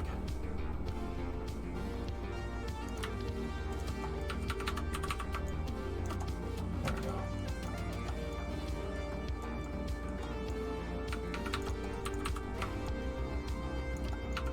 I need a picture of the thrust vector output for the reverser, for the thrust reverser for this engine. Because the thrust vector is telling me, like, if I hit reverse thrust on this, it's telling me that the thrust vector just switches directions. But I don't think that's right. I think it pushes out on 2. But either way, it shouldn't matter. Actually, you know what? That's not going to make that big of a difference. Alright, so going to Joule. No? I'm building airplanes today, Emerald. Alright, so I need to synchronize the rotor output between the front and the rear.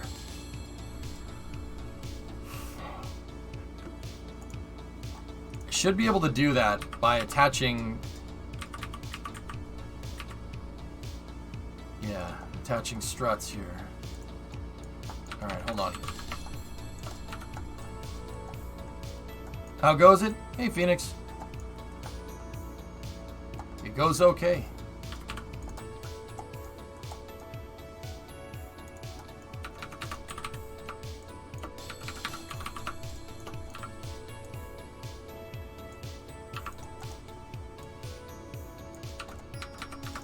So there's our drive shaft to sync between the two rotors. Okay, so that's going to need to move inwards like that. And then this one is going to need to move just inwards like that, so we have the drive shaft working. Now, put the nose cone on, just because it looks cool.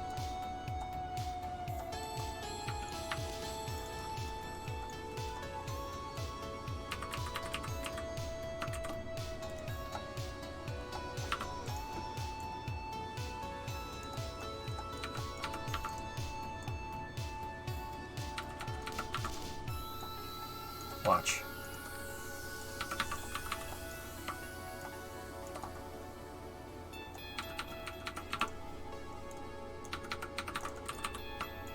So I have a theory that if I attach this ducted fan here, like this, right? And if I switch this into reverse thrust, it should blow against these blades, which should spin this turbine. Should.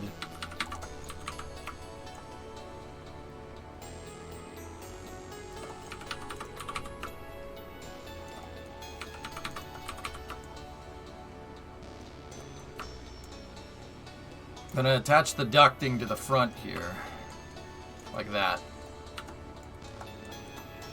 Yeah, and this should blow against the turbine. It should pinwheel it. Should. If we did this right. Alright, so...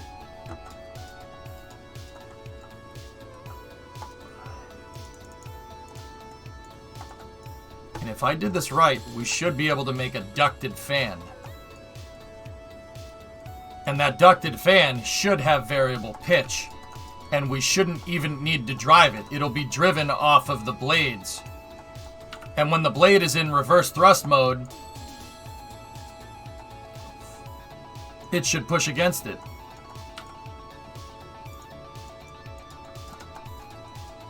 You know, tuning, you were talking about it in you know, you're like, oh, why don't we do jets? And I'm like, yeah, why don't we do jets? Well, what you would really need, the intermediary between what I was making, the propeller, the auto gyros, and that is what I would need is a ducted fan, a bypass fan with variable pitch. And that's basically what this is. And I was like, okay, how am I going to drive that? How am I going to drive it? I should be able to drive it off the thrust reverser. It should work. And by should, I mean, I'm pretty sure that will work.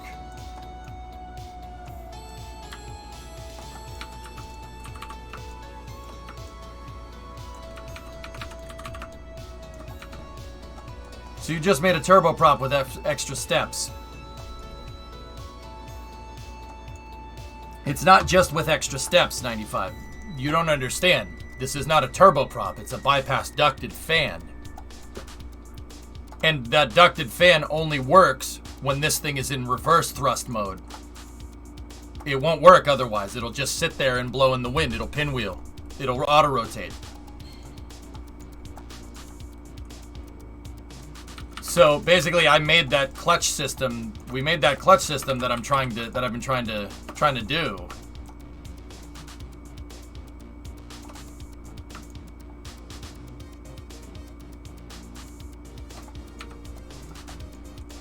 All right. Is there something like this in real life?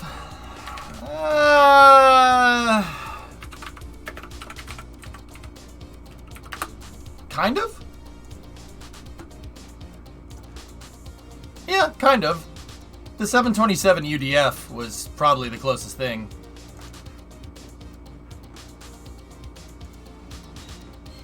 Yeah.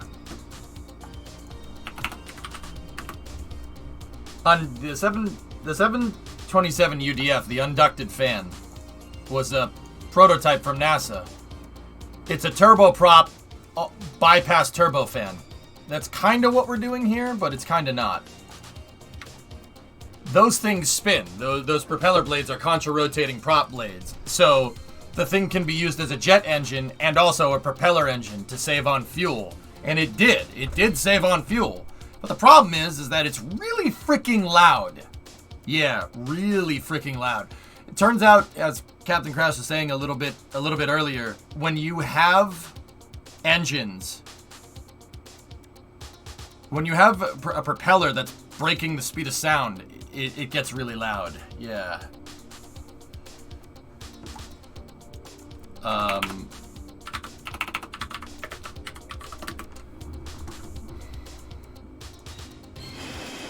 This unusual-looking jet engine has become the first of a new breed of aircraft power plants to take to the air. Called the unducted fan, or UDF, by its manufacturer, General Electric, the engine helped power a Boeing 727 on an early morning test flight August 20th at Mojave Airport in California. It was the first of a series of flights to be conducted by General Electric with participation by Boeing Commercial Airplane Company. The UDF is an example of what's known in the industry as an ultra-bypass engine, or prop fan. Listen to this. It's equipped with two large external fans that rotate in opposite directions. The fans are 11.5 feet in diameter and move a far greater volume of air for a given amount of fuel compared with today's conventional jet engines. That translates into significant fuel savings, which is why Boeing has selected this type of propulsion for its advanced 7J7 airliner due in 1992. Translates into significant fuel savings, which is why Boeing has selected this type of propulsion for its advanced 7J7 airliner due in 1992. The two fans are powered directly by non-geared counter-rotating turbines. The that didn't exactly happen here like that. Action allows the second fan to straighten the swirl of air caused by the first fan, and that contributes to the engine's efficiency. It's loud. For the flight it's test, too loud. One of the 727's three conventional engines was removed and replaced with a new GE power plant. A redesigned strut was used for mounting the engine to the aircraft.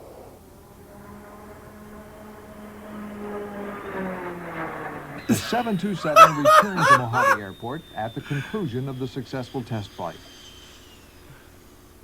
General Electric and Boeing plan to continue flight testing the new engine through November of this year. So I'm basically working on a ducted version of that, and I'm not doing it for fuel efficiency here, okay? What I'm trying to do is get the thrust reverser to power the turbo shaft, or power the turboprop, more or less.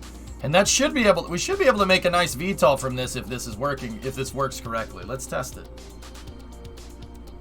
I mean, yeah, tuning, I kind of dig it.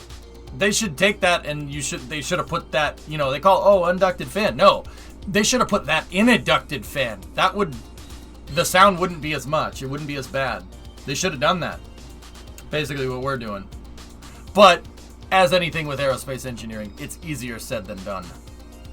If they'd put that in a ducted fan, holy crap. Because jet engines are really good at turning fans. They're really good at it. Alright, so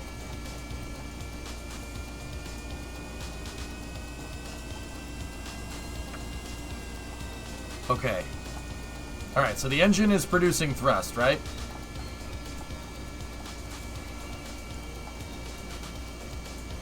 So basically a more complicated high bypass turbofan. It's not just more complicated. With that you can set blade pitch, and because if you could set blade pitch, you can make that thing as efficient as a turboprop. But it also has jet engines. You can use either one, which is actually really smart.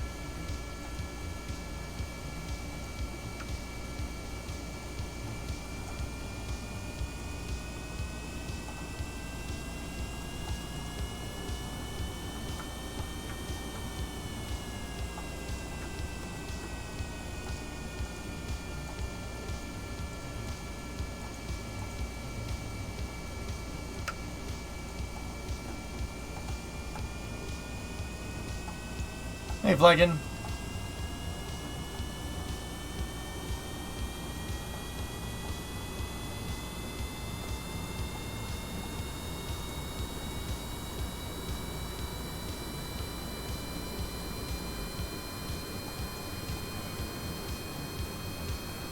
Yeah, Emerald, I know the rocket-powered helicopter, yeah.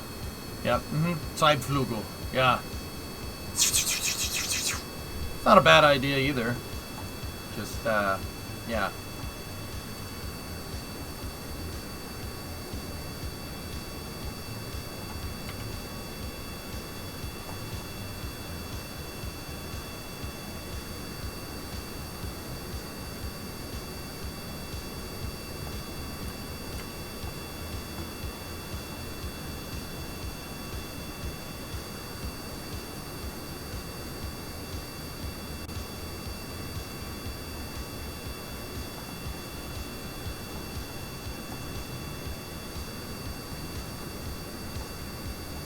It's turning it.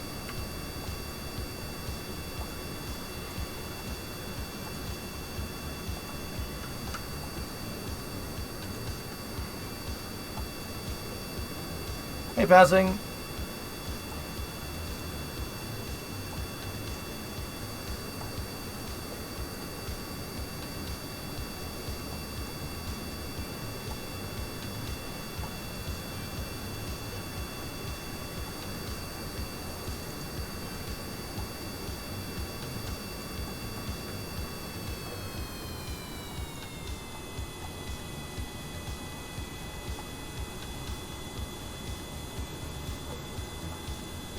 You're set to reverse thrust.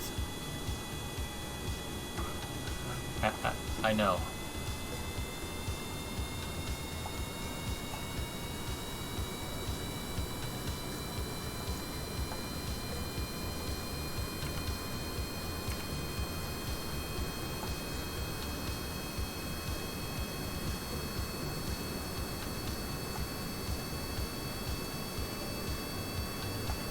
That's the whole idea. The idea is that 95. The idea is that when we're in forward thrust, the turbofan does its thing. If I switch it to reverse thrust, then it should drive the blades. I can set it to drive the bypass or drive the blades. That's what I'm trying to do.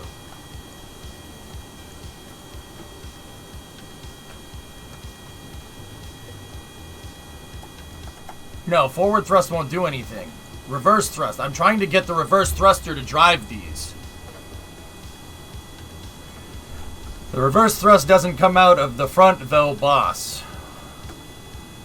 Yeah. Yeah. I know, Tessa. But, yeah, okay. You don't understand what we're doing. That's fine.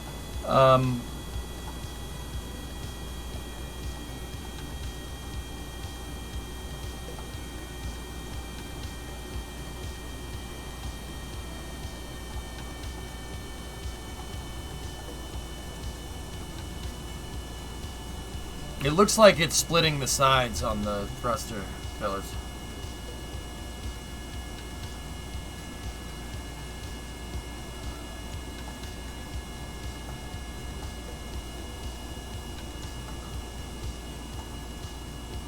Alright, hold on a second.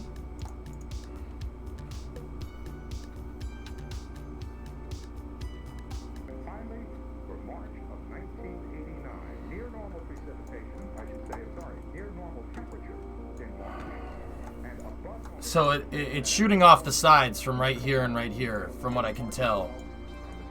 Here, let's... 10th through the 12th, the 16th through the 18th, 22nd through the 24th, 29th, and the 30th of the month. That is our long-range weather forecast. If you missed any of them, we're going to do it again tonight on our 10:30 broadcast. Be with us. And you can also write me and include a self-addressed stamp envelope, Channel 11 here at 220 East 42nd Street, and we'll send you a copy of that forecast. That's the story. We need to make a turbine.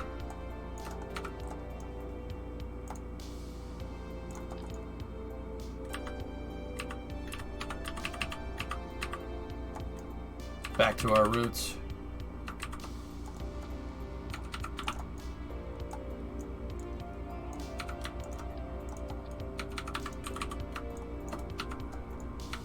Alec, back from the dead. All right.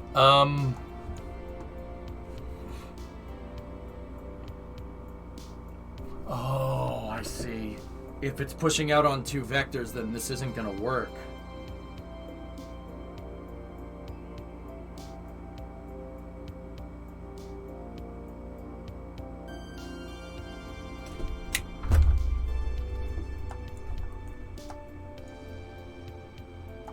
So it looks like it's pushing out like this.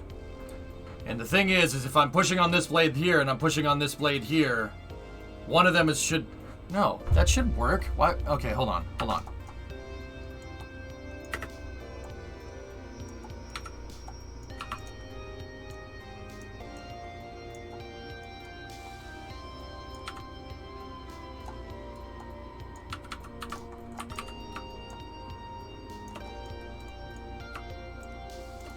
Huh.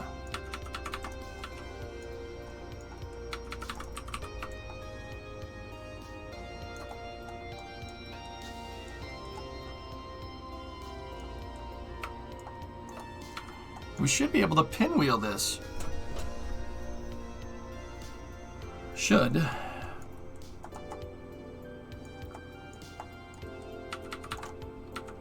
Where's our thrust?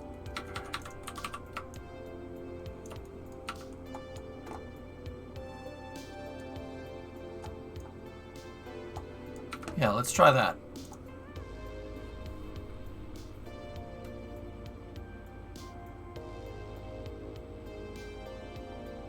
Nah, that shouldn't matter, Tessa. But you see what I'm doing now, right? That rear turbine is attached to the ducted fan at the front. So if I switch the Goliath to reverser, it'll start driving the ducted fan, or at least that's what I'm aiming for.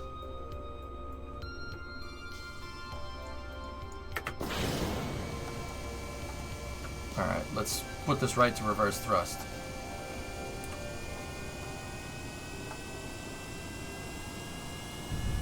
Yeah.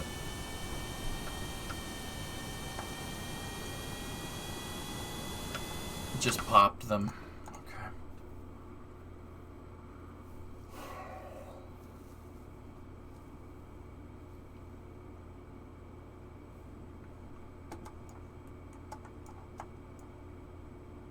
No, Tessa, you got it backwards.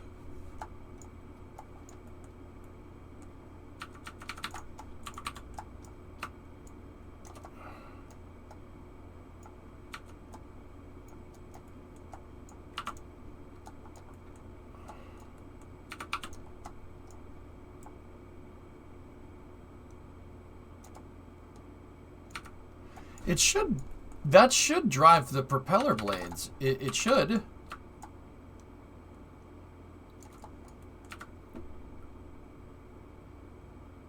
Because it's pushing at an angle.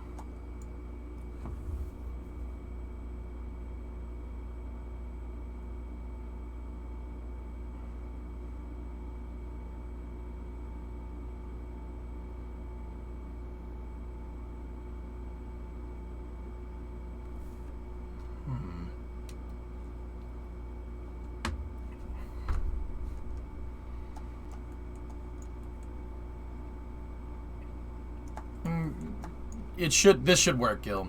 We used to make turbines this way by blowing jet engines onto a fan to make helicopter blades. I know it works.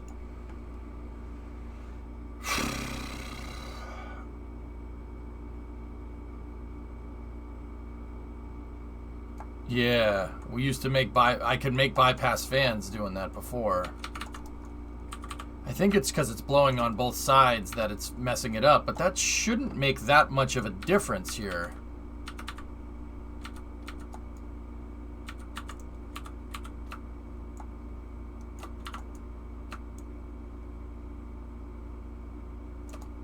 Here, let's try something like that. Let's see what that does. Because if one is facing like this and the other one's facing like that, right? If it's blowing on this one, that should push that down. It should push it up. It should drive it better, not worse. KSP physics are not the same as real-life physics. Yep. Yeah, I know. Whoever said anything about real-life physics, Emerald, we're talking about in the game, bud. Yeah, no, I got you. But this should work. We've done stuff like this before. I've never bothered to drive something off the thrust reverser.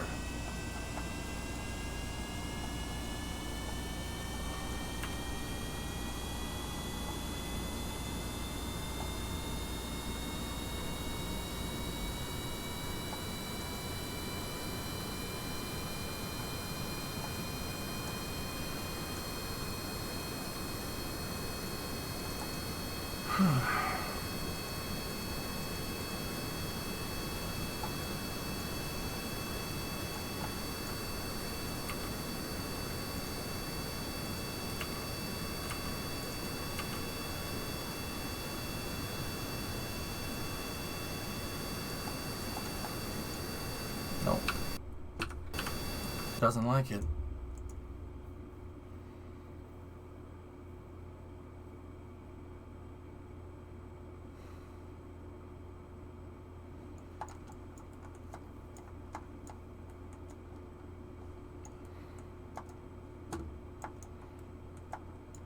Let me just make it so these things can have motor power. And we'll see what it does. Make a jig, I say.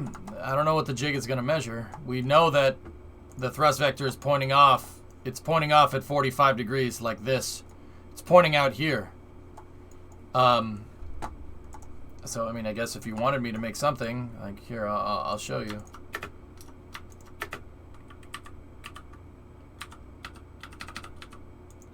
So, like, you guys understand what I'm trying to do here, right? If I can get this fan, right? We can take this fan and set it so when it's in reverse thrust mode that it drives a helicopter blade, right? We can make a jet engine VTOL.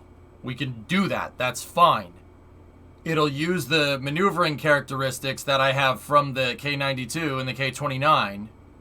And then, when it's in forward thrust mode, the fans basically just free float. They spin in the wind. They auto-rotate, basically. Hey, Urban. Thanks for the raid. We're trying some very, very advanced curbling here. So, we know that the thrust vectors are basically pushing off kind of... They're pushing out because we saw them affecting the prop blades. They got to be pushing something like that. Last, please. Okay. Maybe they're too close. I remember Stratton Blitz had problems with things being too close to the engine when it affected. Yeah, okay.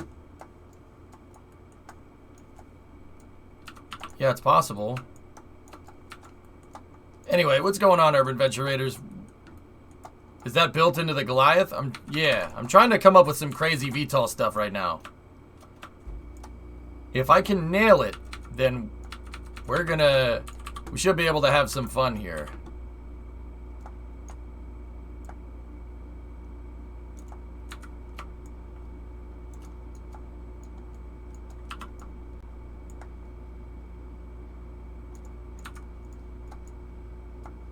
Discovery, go at throttle up. Let's see what that does. Swish, maybe that'll work. Hey, Ordon, 27-month resub. So, Urban, what I'm trying to do here is I'm trying to see if I can use the reverse thrust vector on the Goliath to drive a helicopter blade. Basically, it's going to blow on a turbine, and that turbine's going to spin a blade up at the front of the Goliath. But it only works when it's in reverse thrust mode. The idea is that we could pretty much make a VTOL. All we have to do is, like, you can make a VTOL bypass fan. So you can fly around jet engines, right? And then the propellers up at the front will just be free spinning, right? They'll be causing drag, but we can make them not cause drag. That's no problem. And then we'll switch it to thrust reverser. It'll engage the drives, right? And then we turn the blades up, and then you could just hover around like a V-22 almost.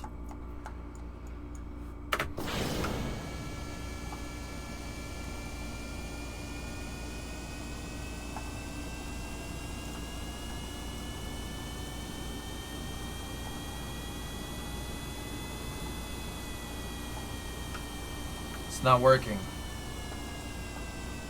We should be able to, but here, let me spin it. That's me spinning it now.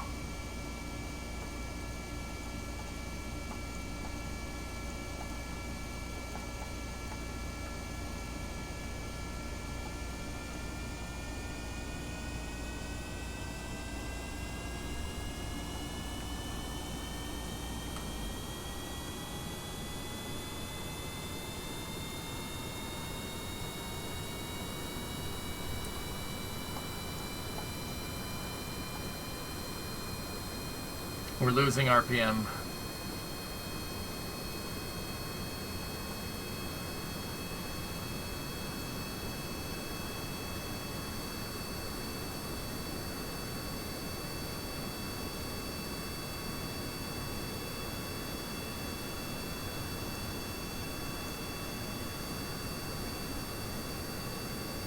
That was me again.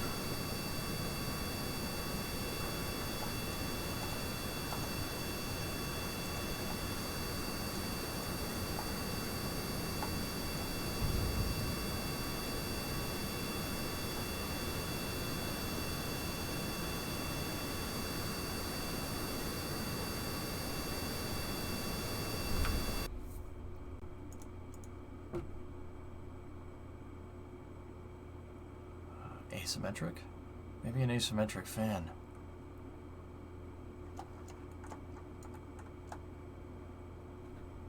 Okay. I saw something.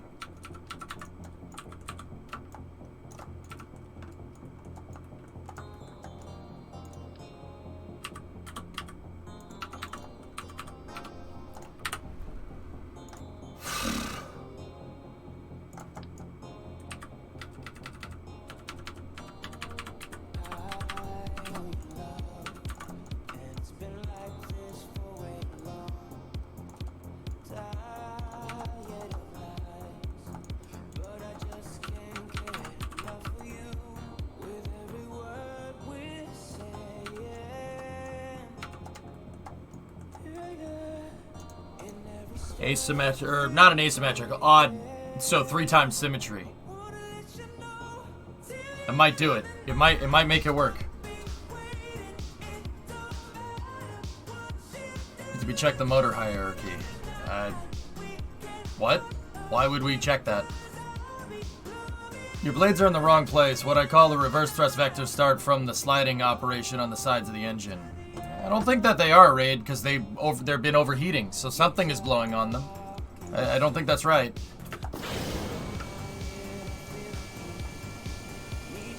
Alright, let's give this thing a little bit of a kick.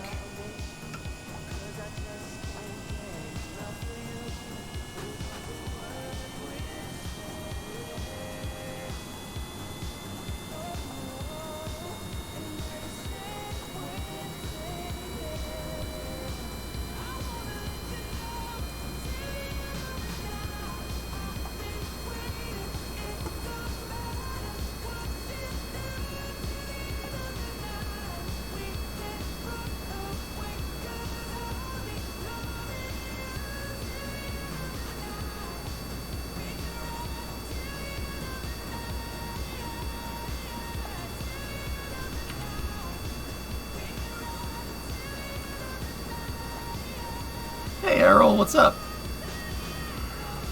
I gotta step out for a bit. Alright, Urban. Have a great stream. Good luck with the build. It's great to see you pushing the limits. Thanks, man.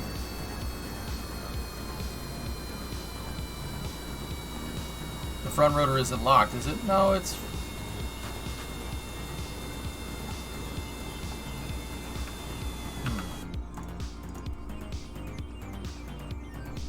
Yes and no, Zenton. Yes and no. Things are good, Errol. Everything is A-okay, man. I can't complain. How about you, buddy? Everything good?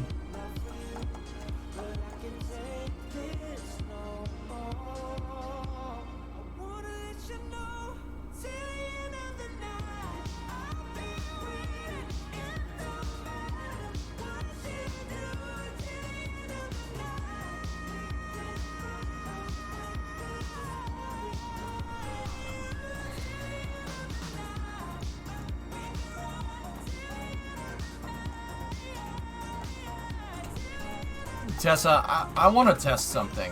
I think this should work. There's no reason it shouldn't, but what I want to do is align this with the thrust vector just to see what happens here. So it's just blowing on one pedal of this thing. I just want to see if that makes it move.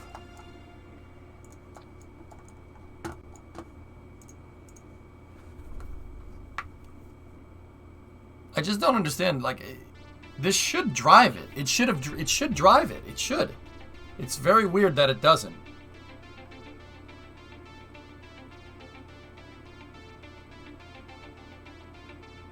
It's pushing on the blades more like a water wheel. Yeah.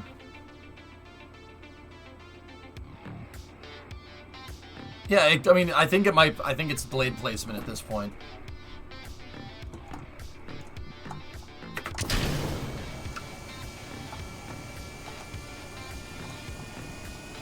Alright, just give this a little drive here.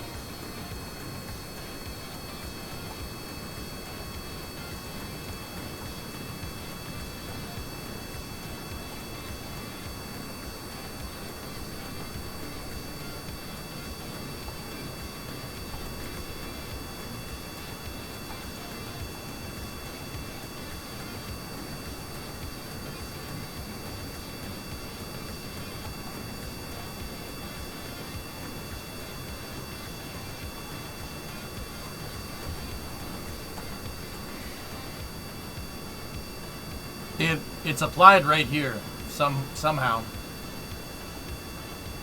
Hey, Pudwee.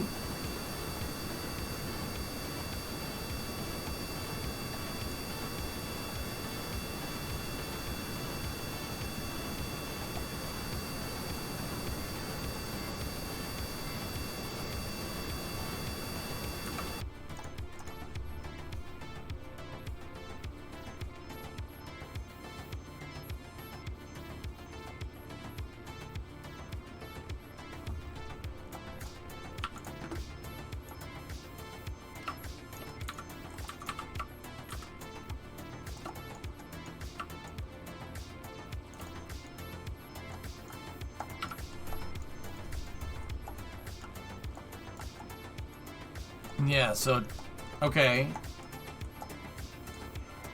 What are you suggesting, Tessa? What do we do here?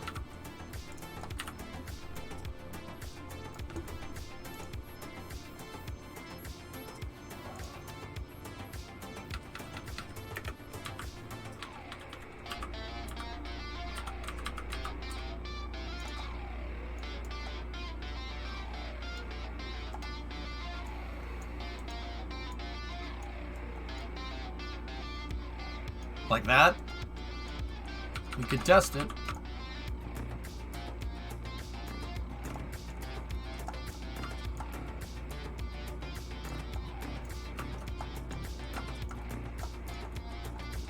Maybe just have it extended behind the thrust vector to see if that works. I know it works. We know that this works, guys, because we overheated blades. So we found the thrust vector. It's pointing off in two sides, dudes. It's pretty easy to spot. I'm thinking more have the drive controller be 90 degrees to rotation.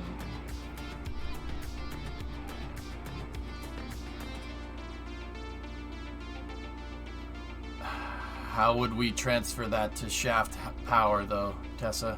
How would we do that?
You know what, Tessa?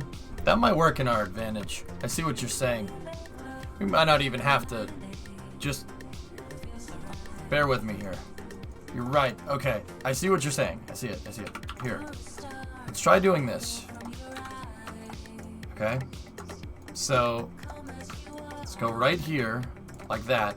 Take the propeller blades, right? And just take this, move this in like this. Take that, move that in like this. Get rid of that. We don't need that. Let me just make an engine test cell here, basically.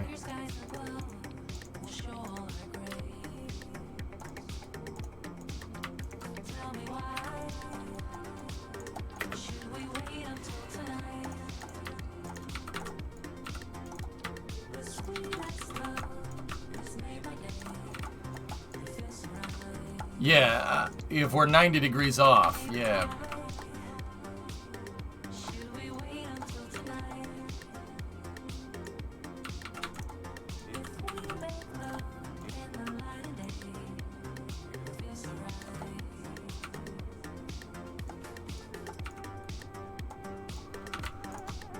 If this works, we should probably hold that in place.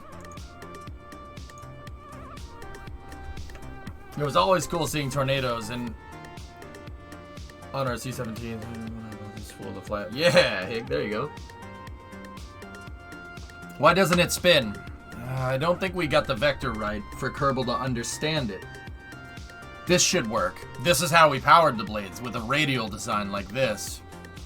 Watch. Should do it. Should.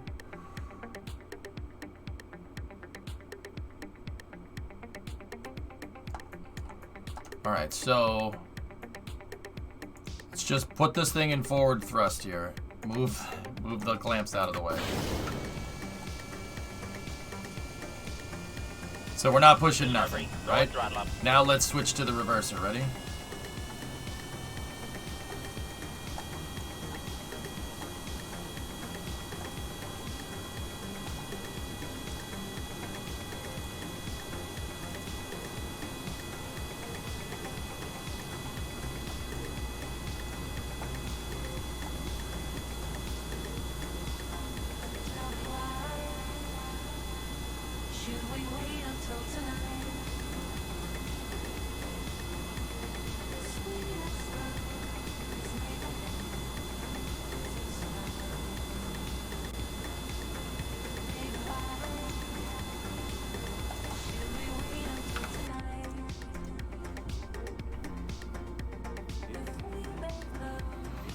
All right, Emerald. Bye.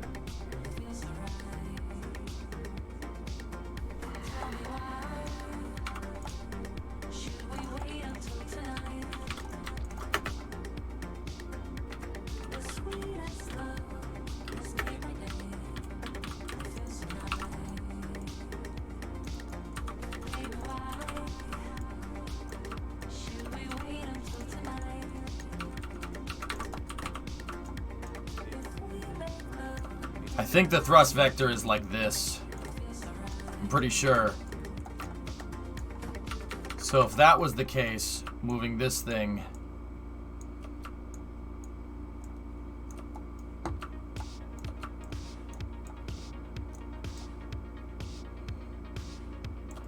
right there should spin this thing like gangbusters.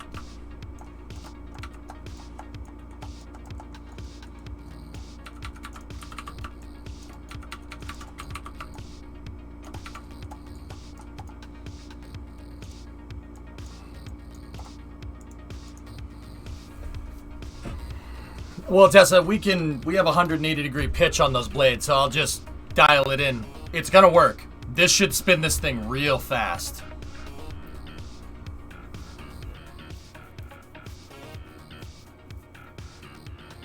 What are you doing now? Question mark, question mark, question mark, question mark, question mark, question mark, question mark, question mark, question mark.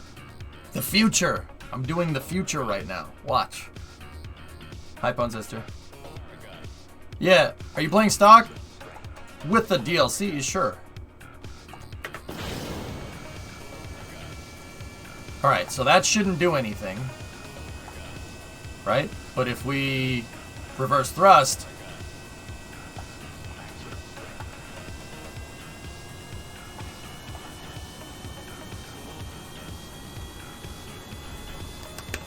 Hercules, Hercules, Hercules, Hercules. Oh, look at that. Look at my little Hercules. Hercules, Hercules, Hercules. How do you get the Aero UI on the screen? Open up the debug menu. Physics, Aero. Aero UI.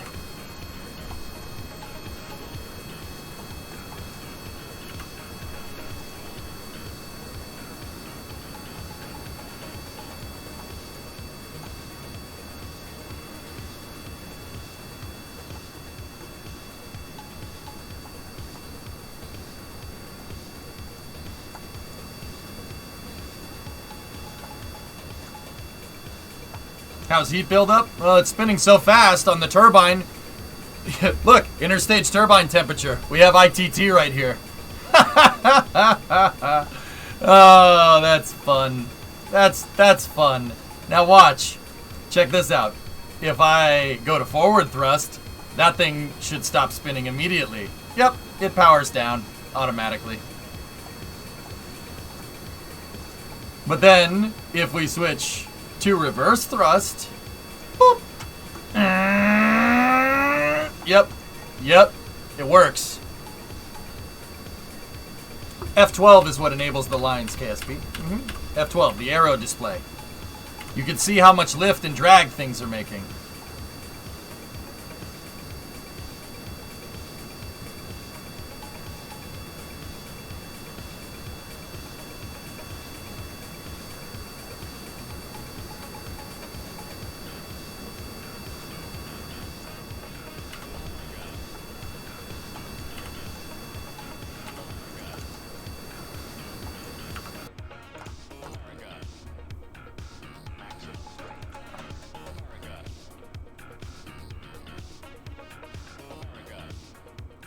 Won't your VTOL go backwards? We're blocking the thrust vector, Voaz. No, it will not. Like I said, we're blocking that thrust vector. It will not go backwards. If I copy this, right here. Do you even need 2 fans? Yeah, we do.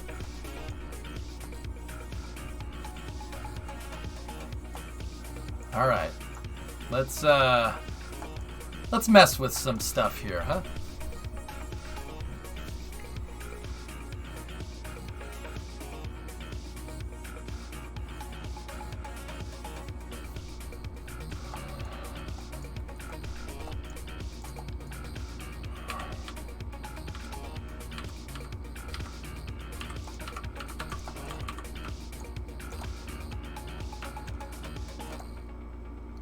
We're gonna have to do some modifications to this thing. Like take that off and take that off. We just gotta get the engine mounts right first. Now, let me line up the thrust vector.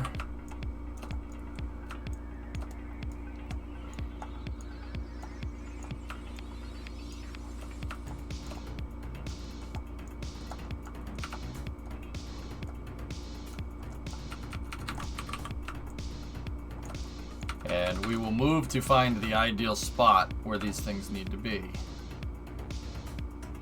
That's going to give you the most leverage because it's going to be pushing on the very edge of the blade. Okay, so I don't need that jig anymore. Alright, so now single them out. And this one is going to be spinning in the opposite direction. You know, spinning. It's a good trick. There we go. Now,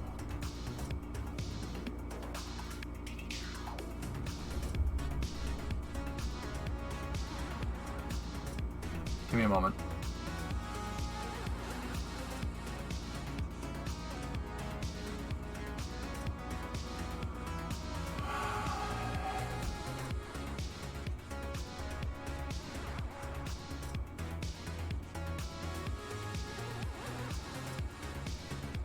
Alright, let's just go to iterative testing next.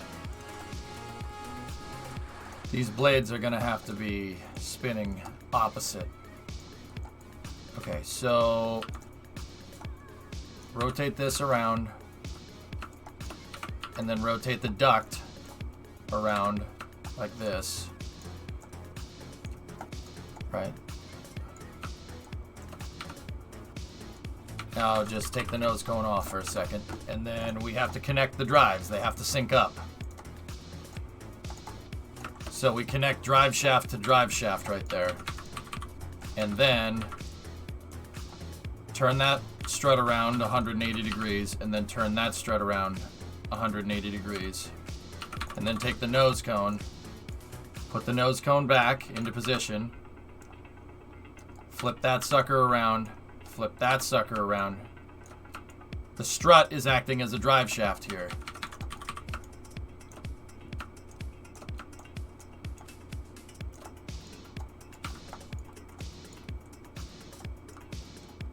I have sequels, yeah. Hey, I never said that an LMT 800 wasn't a bad truck. In fact, chat was like, I always said the mark of a good truck is a truck that's still around, an old truck that's surrounded by new trucks. It's like always respect a man in a profession where you die young, right? Always respect a truck that you see that's still being used, right?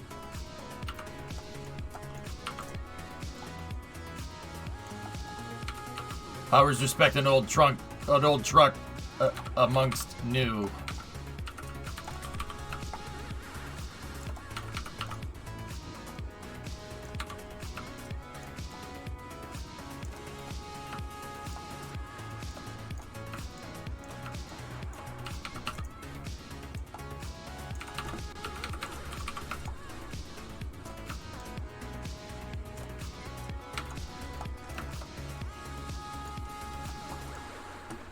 Here's the thrust point, boss.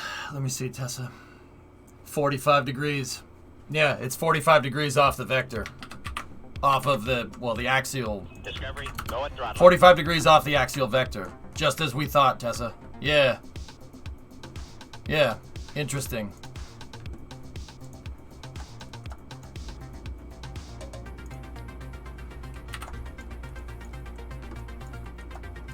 It's bang on the horizontal, too. Interesting. Dude, we might not even need to make tilting engines, man. Hey, Alexis, good afternoon, space folks. Yeah. Tessa, Tessa, the first thing that pops into my mind is, you remember that, that design? You know, I like mostly American stuff, right? Like, I mean, I appreciate all different types of things. But, one of the most godly planes ever designed, ever, in terms of, like, trying to take something that's really difficult and make it simple, is this. The Harrier. The Harrier's genius. I don't care what anybody says. It is the smartest design I've ever seen, ever. The Harrier has one engine. One engine. That's it. Not 2, not 4, not 8, 1. It has one engine. And one engine can make that whole damn thing hover. It's because the Harrier, nope, I don't want to join your newsletter. You can get right the heck out of my face. It's because a Harrier. Okay. It's because the Harrier has ducts, all right? You can see them right here. There's a duct up in the front, right there, and then there's ducts in the back. There's 4 of them, right? And inside of the Harrier is one jet engine. That jet engine is a bypass turbofan, just like what we have here. They take the bypass and channel the bypass to the front vents, and then they take the thrust from the turbine and they channel it to the rear vents. So they have one engine that powers 4 ducts. 2 of them are off the bypass and 2 of them are off the jet. You can tell because the back ducts are shooting out jet exhaust and the front ones aren't. That's freaking genius. One engine drives the whole thing.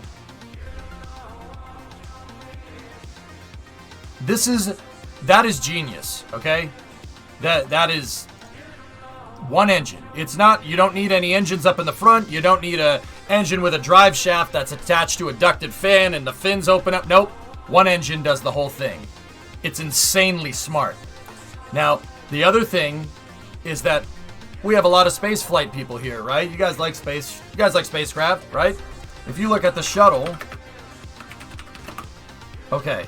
The shuttle, space shuttle, right? What do the space shuttle and the Harrier have in common? Okay. What are those? What are these little holes that are in the front of the shuttle? These things on the side, this thing up at the front, what's that? It's an RCS, reaction control systems. Shoots out gas in different directions to get you to translate around in space. Nostrils. Harriers have that. Harriers have a reaction control system. The reaction control system is a tap-off of the Pegasus engine. Seriously. They have an intake behind the jet engine, and that intake is pulling in air. It's up at the top, and it feeds it into an air tank, air compressor. Yep. And that air compressor is attached to a reaction control system. See the thrusters? Right there. Right there, right there. And then there's another setup in the nose. The Harrier can use its RCS to...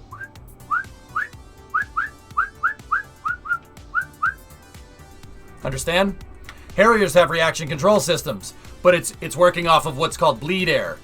It's very smart. That, dude, I'm telling you, the guys at BAE that came up with this were light years ahead of their time. Isn't that the Hydra in GTA? Yep.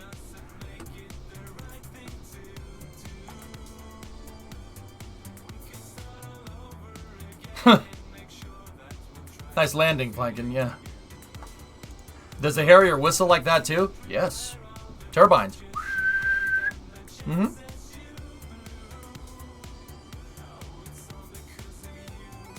No, nice, Kev. Yeah, I figured that might be what they were doing, but yeah, Harriers are genius. What I'm doing here is I'm driving my VTOL system. We're driving the VTOL system off of one engine, like a Harrier. That's what this is. It's in Kerbal, though. The thing is that my VTOL systems will only work when we're in thrust reverser mode. The Harrier's genius. It's really smart. I'm sorry, well, not sorry. I don't care what people say. It's really freaking smart. So, theoretically, here, if I go in here, and we take these, right? And let's say we bind a collective, right?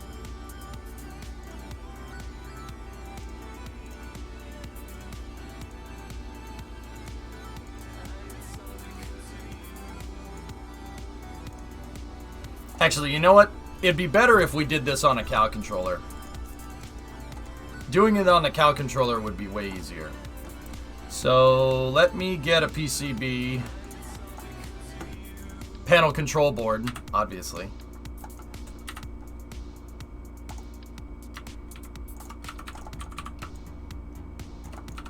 Right?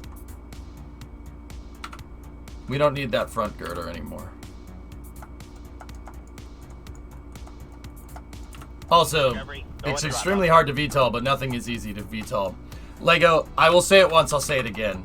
I love my American stuff, but I know good engineering when I see it. The Harrier is freaking genius. I don't care what anybody says. That one engine, one motor drives the whole thing. And you know what the crazy thing is? A Pegasus is an off-the-shelf engine. That's not anything special. It's just it's a commercial jet engine, just like an A-10. An A-10 uses Learjet engines in the back or something really super simple. I'm telling you, genius British engineering. Just next level. All right.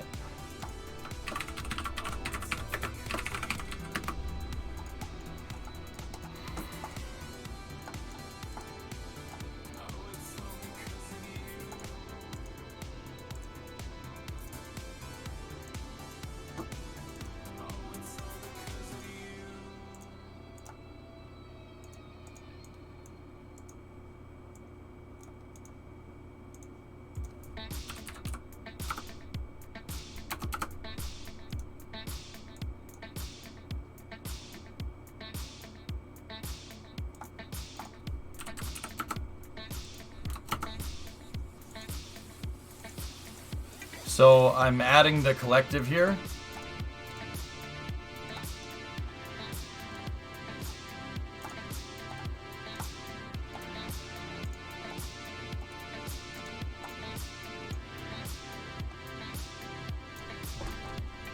Okay. Yeah, of course, Lego.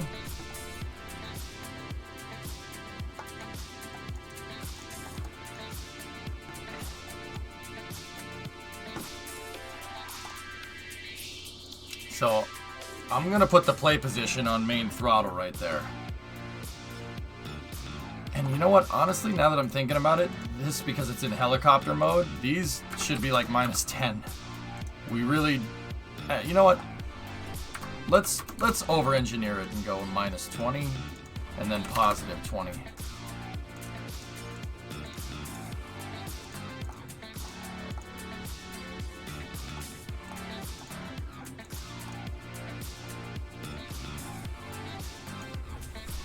Okay, that's bound to main throttle. All right, so now engine control. Oh, I'm gonna have to redo that. I bound it to the wrong thing.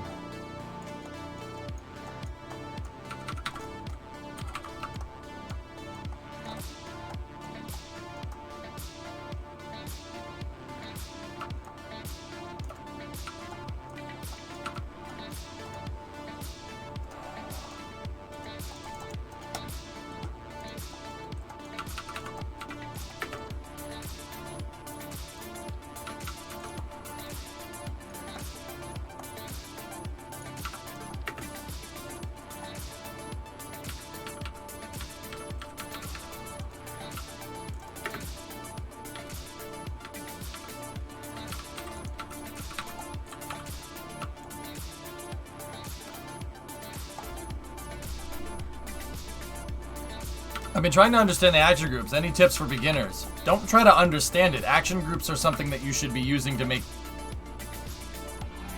AGs are something that you should use to achieve a result. That's like saying, how do I understand a typewriter? What do you mean, how do you understand a typewriter? It's a typewriter. Wang, what are you doing? It's a parking lot.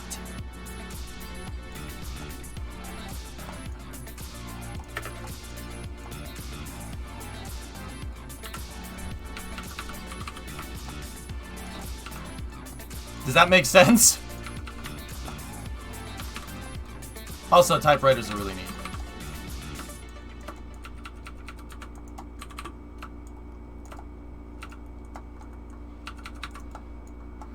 Boss, last! Yeah, Tessa, yeah, you know, if I don't pay attention to you for more than 5 minutes, you start whining worse than my wife. What? Did I say that out loud? Well, then KSP and I have Kaleidoscope up. Want me to look at anything? No, I think I'm good, Tessa. Can I build that? Yes. Yeah, DV. DV, build what you want where you want, as long as there's a lot not claimed. Dude, you've done enough. You can build whatever you want. Seriously, build whatever you want wherever you want, as long as there's no lot. I trust you.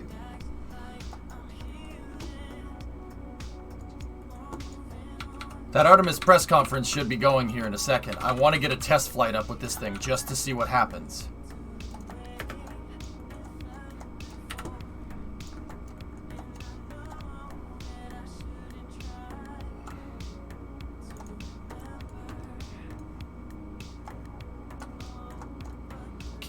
That's a great shape. All right. We should probably add some things to make it not look like that.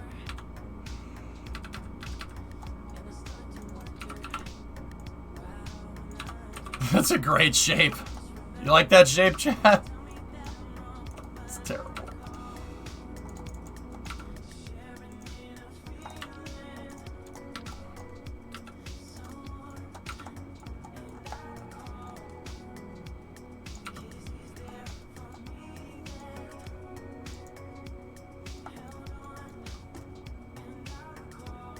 Banana.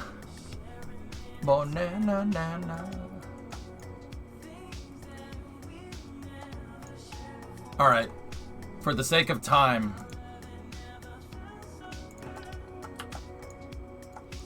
because we have an Artemis press conference about HLS happening very soon. For the sake of time, what I'm going to do is just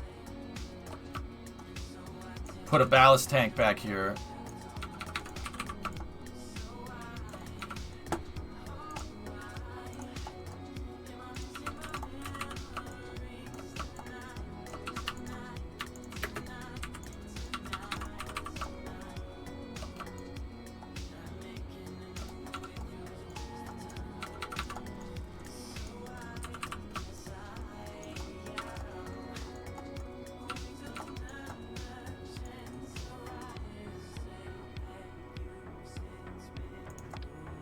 This is one of the weirdest things we've ever made.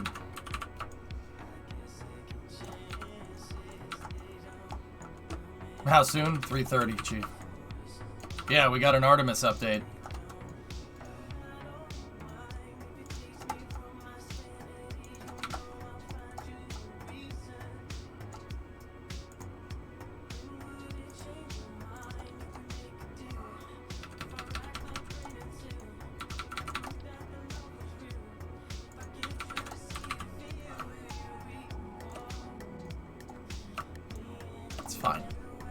It's fine.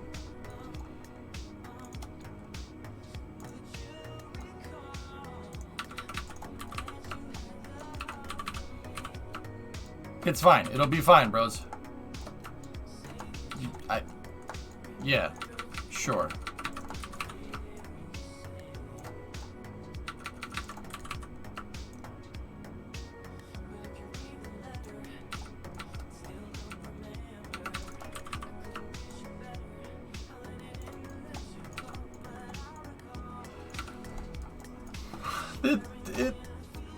It'll work, maybe. It's probably gonna break. I'm not gonna lie to you. It'll probably break. But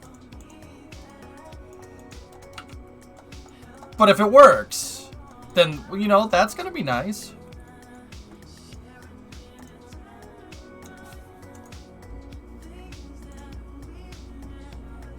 It's fine. It's fine.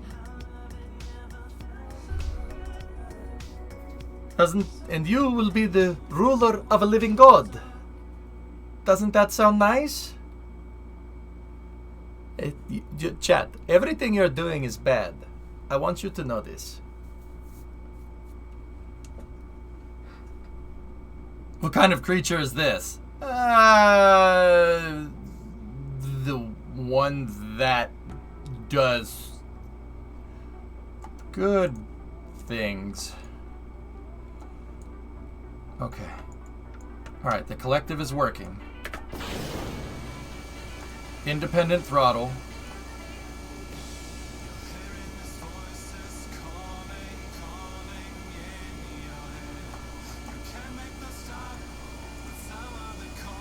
Okay, that works. Okay, reverse thrust.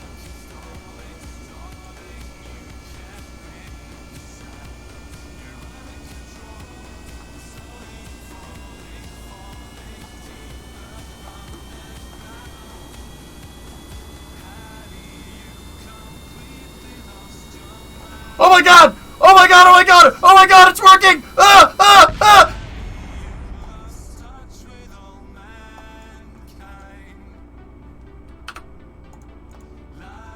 Oh!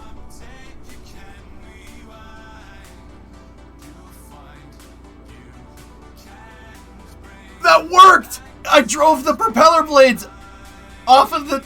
Oh my goodness! It worked! Okay. Here, let me remove the rotor brake right there from those. Right? It worked! Holy shnikes, it worked! Alright, so we need pitch. Pitch control needs to be active on these then. Pitch. Pitch. And then... Actually, roll control would probably be good too. But we won't be able to yaw, but that's okay. Slowly nods and Wright brothers. We drove the VTOL system off of the engine! Oh, that's cool!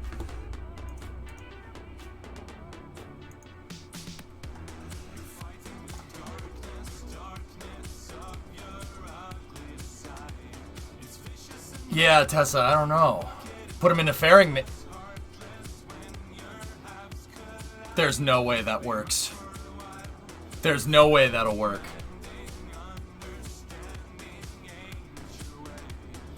Huh. Huh. Alright, alright. Turn on the engine.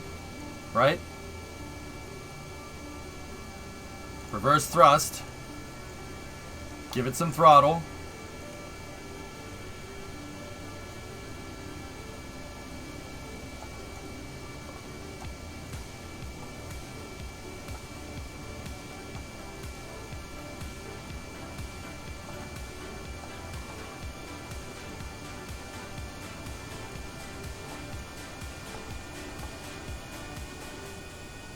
Alright, now just slowly chewy, gently chewy.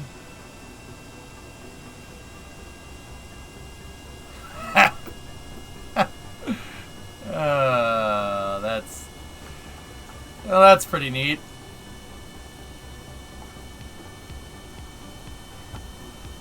Well, that's pretty neat. I can't believe that's working. Oh my goodness. I can't believe it works. It's the reverse thrust from the Goliath is spinning my turbines. Yes. Yes. Oh my goodness.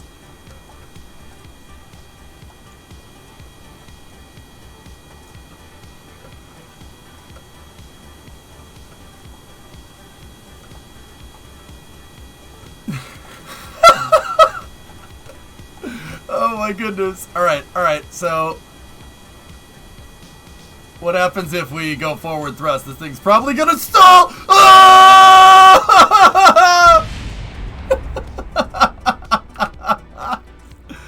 That's awesome! Is that the first one to do? Am I the first one to do it in KSP? Frick if I know, dude. Maybe?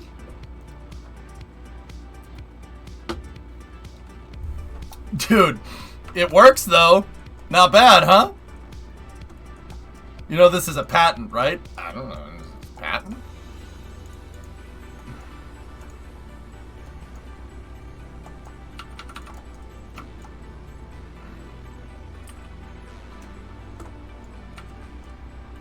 Patent? Yeah, Tessa, maybe. We can... Tessa, we put it in a payload bay and open up the payload.